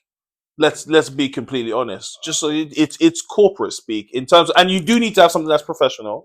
But I think there is always there's always a disconnect in the corporate world between the stuff that they write down and things like this and how that actually translates to like a very specific action. Because right? it's a lot easier to draw up something like that than it is to put it into practice. Like what I presented here does a disservice to what the document. No. This has nothing to But what I'm saying is, even with that document, because your corporate one, it will be a 50, 70, 100 page document. But what I'm saying is, when you have a goal like grow, what was it? Grow. If you go back one, it's grow. It's there's a specific goal. Digital profile. No, next one. Grow and develop communities. Yeah, they'll talk about what that means. But then, for a specific club, what is the growth that you are experiencing as a direct result of this goal? And how is that growth going to be quantified? Is it growth in number of people participating, that you're being supported by BAFA in doing it? Is it growth in resources available to you? Is it growth in exposure? Do you see what I'm saying? I understand that. And when you even say, let's say they want to say it's growth in exposure. What exactly is that? Yeah, but my expectation and my imagination is, now you've got this document, they will come out with metrics to show that they if they don't do that, then it's a big issue. I'm not doubting. I don't want to be. I don't even want to say I've seen BAFA do bad, therefore I'm going to wait. I believe, in what they're trying to do. I'm in very positive mood right now. Like, I want it to be great. Because I think that the players and coaches that give their all on a consistent basis and have been for years deserve a national governing body that represents them to the maximum and is striving for excellence. I think that's what's been missing. There's similar to kind of how you have teams Div 1 and Div 2 who are like, I'm happy where I am. I think there's been a lot of, we're good with what we are. We don't necessarily want more. But when I see stuff like commercial growth, that to me means money and sponsorships. Bringing bread in, bringing money to subsidize something for the teams that are, and for the people who are paying. That, I need to know, how are these people benefiting? You see what I'm saying? So you're absolutely right. They will come out with metrics, and I'm really positive about it. But it has to be, you can't corporate jargon your way back out. Yeah, but because there's too many corporate people within this sport. I know, and I know. Well, as you say, it's a corporate document, but like, as I said, I've done the document disservice by taking out a lot of the stuff. They do actually in each of these have like a dedicated page to explain it. but So Nelly, I get what you're action. saying, and there will be. I'm sure it's broken down. Yes. But I think what T is saying and what I agree with is that it's a lot easier to produce this than it is to actually follow through and make an impact on the coaches and players who are actually involved. Implementation is always the most difficult thing. Compared to what we just saw with Bristol, right? Where I've said, I know for a fact the money is in. The $7,000 that they're going to need, and I'm saying it's $7,000, maybe it's 8 if you're counting the Disney. The $7,000 is already partitioned. There's £1,000 ready for the club that comes first to say, we have all of our helmets. We've checked. Cool. Here's your money. That's already there. And then the moment you see that on the first Bristol home game, they've done their thing. Yeah, but you know that because you're on the inside. Yes, I know, and I understand it. But you from the outside will not have more faith until you get a confirmation that that team got a meal and got sent home on their way with £1,000. Yeah, showing up on time. I'm saying this is all amazing. This is all great. But up until, and I have faith and I'm positive, but up until you actually see the action as an outsider, which we all are, I think it's difficult. It'll be difficult for more people to be like, yeah, this is definitely going to happen. No matter how nicely you write it out. Some of the stuff that Bristol are proposing will be like, as a player and as a coach, you will notice it the first time it's being presented to you. I think I'm definitely speaking for myself when I say this, but I haven't noticed a lot of changes. Like, there have been 3 BAFA presidents in the years that I've been playing or something like that. I haven't noticed significant changes as a player that has made it more favorable for me to play. Everything's got more expensive. Fair enough. Everything has in the world.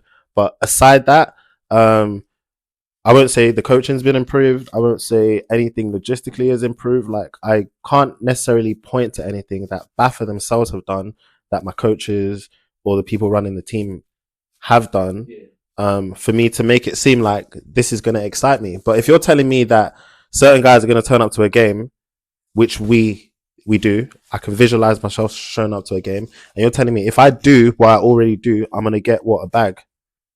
That's, for me, it's like, okay, I can look forward to the day that I'm going to play that game to get a result. Okay. And if I don't get the result on that day, then I know that this was all a sham. Exactly. They was just talking. Okay, I understand that. So that's all it is. I'm not trying. But what you've even explained is that they can sell us this, they can try their hardest, and they can get to a point where we're going to change this narrative if we haven't delivered. But that's life generally. That's why. Which is why a lot of us are not going to get excited until we actually see stuff. I'm not saying to get. He's like, we've had experiences in the past, and what he's saying is like we're traumatized by traumatized is strong. But I think it's a lack of faith in change. We see something, yeah. And I think all of those things are valid, and I think that they're true. My point is that, like, yes, that is the valid status to be in, but even in just presenting this and the way it is well thought out, suggests that there is a willingness to give them, okay, cool. You've stated this is what you're looking to present. Is there someone else in your house? No. You're stating that this is what you're looking to present. You heard that, right? Yeah, I did. Don't worry. You stated that this is what you're looking to present. It's clearly thought out. You're presenting it to the entire populace, and like, this is what you are to be held to account to. Now, if the entire populace are saying that it's rubbish or not worthwhile, fine. I don't think that's going to be the case. Fine. But before now, even this bare minimum for a large organization, you should be able to state that this is what I am looking to progress towards, and this is how I'm going to do it. And to my knowledge, whether it's been written like small, it hasn't been outwardly put out there from an organization as large as BAFA, which is bare minimum as a professional thing. And businesses do it, companies do it because they require. Is BAFA that big though? It's big in the sense that it is running the entire Britball. We're a super niche sport. I think I'll be honest with you. I think I just don't agree with you that something like this hasn't come out before. That's probably, you know what? That's probably what it is. I've probably seen something like this. Anyone can provide it. And you know what? We'll do that after the podcast. I'll go on my bike and start doing my research. But there's no way for any business, right, or any organization, fam, we've been through in our time playing 3 presidents.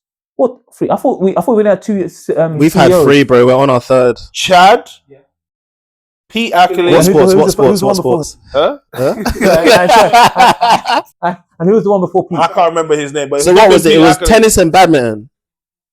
I can't remember the guy's name, but I know it's 3. This is our 3rd cricket. No, one. that's Pete. Cricket Pete. That's Pete. To my understanding, that's the first CEO we had. Yeah, we got 3. No, but there was a BAFA president before that. Oh yeah, I don't know who that was.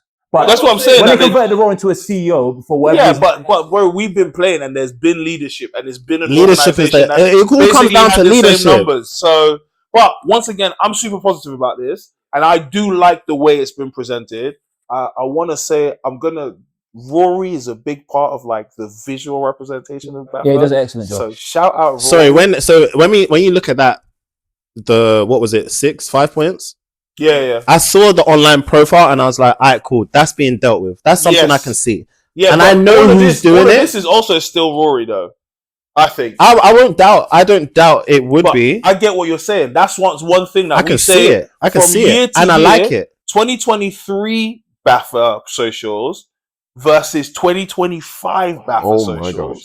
No. Do you know what I mean? Like, yes, this is where we're at, but it's that social media presence is not the big cojoner anymore. Yeah, it's not very tangible other than like what the kids are probably using to gas themselves up and stuff. No, fair. Well, we'll see how they do it and how it ends up pushing across. One other thing I wanted to highlight from that BAFA thing. So this is the participation pyramid in which they're trying to get depth of participation. It's interesting. It's far more detailed. And the reason I highlighted it specifically is because on episode 1 of the Stance, we had an approximation as to what we thought the pyramid is. So it's interesting looking at this. And they've basically split into flag and contact. And they've got youth, regional youth, group under 17 and under 19 performance, which I assume that's the academy which they've announced. That's what that is. Then they've got the Bucks mixed lead, women's mixed adult. This is like the first hurdle, though. What? Like they moved. Is this the current? This is not the future plan. This is the current. Even though they put women's coming. I think this is part of their vision. So this is part of what they are going to restructure it as to be if it's not what it is now. So there's no one more under 19 performance. There's no more under 17. So maybe it's the current. But this is essentially what it's going to be like. And I highlight it here because it's basically to compare it to what we had back in F1. So this is the BAFA pyramid that we presented back in F1, where it's basically youth, junior ball, uniball, adult ball, national program, which is essentially what I feel like this previous one shows. Like, I think wheelchair, but that's part of the inclusive offer that they're trying to add into. And I think that what their challenge is going to be is because I felt that this is the reality, and with the hidden bit being Europe, basically. I thought this is the reality, and the challenge they're going to have is, although presenting, or like you guys say, corporate speech, that pyramid that way, is for the reality to not end up like this, where you have disjointed essentially things that are all on a similar level that people basically do not see the connection between, and then the national program, which is youth and junior ball, uniball, adult ball, as like 3 separate entities that don't actually feed into each other into the national program. Yeah. So it'll be interesting to see if they're able to make that happen. But they're highlighting that this sort of collaboration is important to them. So let's see. So and then moving on as part of the GB or the BAFA Vision shake-up, they've shaken up a little bit of GB and they basically cut down the program to 6 programs now. GB women's flag, GB men's flag, Great Britain women's performance, Great Britain men's performance, and then the Great Britain men's development and Great Britain Academy. And they're to have those people announced. What are your thoughts basically on like the restructuring as well as the head coaches? Right. Congratulations to all of them. Shout out Hall of Famer Kev Cohane.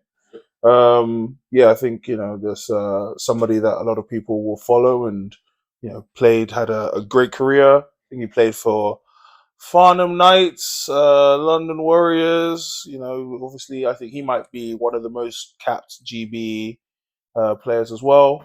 I know there was a commitment to having a woman be the head coach of the women's performance team. So shout out Laura Moore as well. I don't know a lot about flag, although am I right in thinking that Nick is the current head coach anyway? He re-won the job. But yeah, it's everything is new and it's shiny, and then there's a lot of work that has to be done. And I know, like from a perspective of the men's program, Kev has already put in a lot of work with that, and is currently trying to sort out his staff and stuff like that. So that's been good, and all the GB coaches are like trying to figure out like where they'll land and everything like that, and that process is ongoing. So yeah, it's fresh. No, yeah, I think it's good. I think Kevin will be an excellent head coach. I know I didn't play under him, but he was part of the coaching staff because he was an O-line coach back then, and I liked his temperament. I sat in one of his basically like presentations to the O-line just before we had one of our games, and I thought it was excellent. I thought it was like it was an inspiring and well thought out document that looked to get the result in inspiring the guys to get ready for the battle that was ahead, and I thought it was very good. I know there's been some dissatisfaction. Mm-hmm. A little bit in the community. I got the word right. in the community with him being selected in terms of the fact that he doesn't have like head coach experience, but like for me personally, having been in the program and being played on and seen him, I don't necessarily. Sometimes you get thrown into the fire, and yes, other people may have had head coach experience, but often these people that are dissatisfied, it's not like they applied, it's not like they looked into it, it's not like they wanted to do it. Like if you applied and were hard done by, okay, cool, that's one thing. But this is someone People that just want to complain. I'm man. telling you, always. And I will say, like, if you know him, then you probably would play for him. My guys my guys go to camp that he throws all the time, and I will hear really good things about him. Like guys like that, just all the linemen that do go all just gravitate towards him. So. Like I really like the selection. And there's another person that's committed to. He's brought in a couple ELF guys with him as well. Yeah, he's committed to like O-line excellence for sure, right? So he did the thing with the O-line masterminds. He was pivotal in getting them to come over to the UK. He's been doing his camps. He goes out to the O-line masterminds clinic yearly, I think it is. So like, as committed to your craft as you can be. Yeah. I look forward to seeing what it's like under his tenure. I know Jason Scott was the head coach before him, and now it's Kevin Keohane. So, like, yeah, I look forward to seeing how his tenure is and what we end up seeing there. And I think it'll be nothing but positive. One thing I've seen so far in like the small practices we've had, like, it's very clear and obvious to me that Kevin has a sort of standard and a culture in which he wants to set, and that standard and culture is based around accountability. And as a head coach, being like, these are the things that matter to me. You will see consequences to this. If you progress onwards, you will see these consequences onto it. Like, yeah, which I think is an interesting shift, because one of the things I believe, particularly when I was head coach, I will not try to tell you not to do things that I don't think I can police. Because like you said, not everyone is like morally this or has this sort of integrity. And if you basically tell people not to do stuff and they do it and they don't have consequences to it, you lose basically all power if it shows that you're not willing to actually manage and deal with it. So like, and what I've seen so far is that's what he's willing to do. So what he focuses on, what he prioritizes on, then that's what we will, that's what we look forward to seeing. So I look forward to seeing how his tenure is and how GB is. Cool. So, and that's pretty much everything we've got for you today. Like, I hope you've enjoyed the content. I hope you've enjoyed what we presented, going through a lot of the British landscape, even a little bit venturing beyond the seas. So what we'll do is we'll have our last little outro, have the people say bye, and then we'll cut it out. So let's start off with our special guest star today, Josh. Superstar. Yeah, I'm still out in Loughborough, joining these guys with OTAs and everything. So I've enjoyed today, man. It's been fun. Glad to have you down, man. Different things. So, I mean, you guys know where I'll be if you need anything or what it is. So chilling, man. Chilling. I'm glad you enjoyed it. All right, Junior. Junior, leaving here, going Coventry OTAs. There's one in January. Come through. Everyone's welcome. Whether you want to play for us or not, like, it's just good having a number of people on a field all competing. So that's fun. Calm down, man. Yeah, man. Thank you again. Merry Christmas, everybody. Hope you have a good time. Well, might be Happy New Merry Year. Christmas. Happy New Year. Might be Merry February. I want to go Christmas market after this, man. Yeah, shouts out. But yeah, no, looking forward to just the rest of the season and what all of this looks like. Wonderful. And yeah, thank you all for those who stuck it around, watched the entire show, entire episode. Hope you've enjoyed the content we provided, the people we've got down, the perspective and the stances we provided today. And yeah, if you get an opportunity and you played in the Prem, do that vote. Look to decide who your best Britball player is. Let's get this content out. And until the next one, have a Merry Christmas, Happy New Year. And as T said, maybe even Happy February. Depends on when we get this out. But Happy February, we'll be back. We'll be back with you. So like, share, subscribe. Like, share, subscribe. Like, share, subscribe. Peace. Thank you.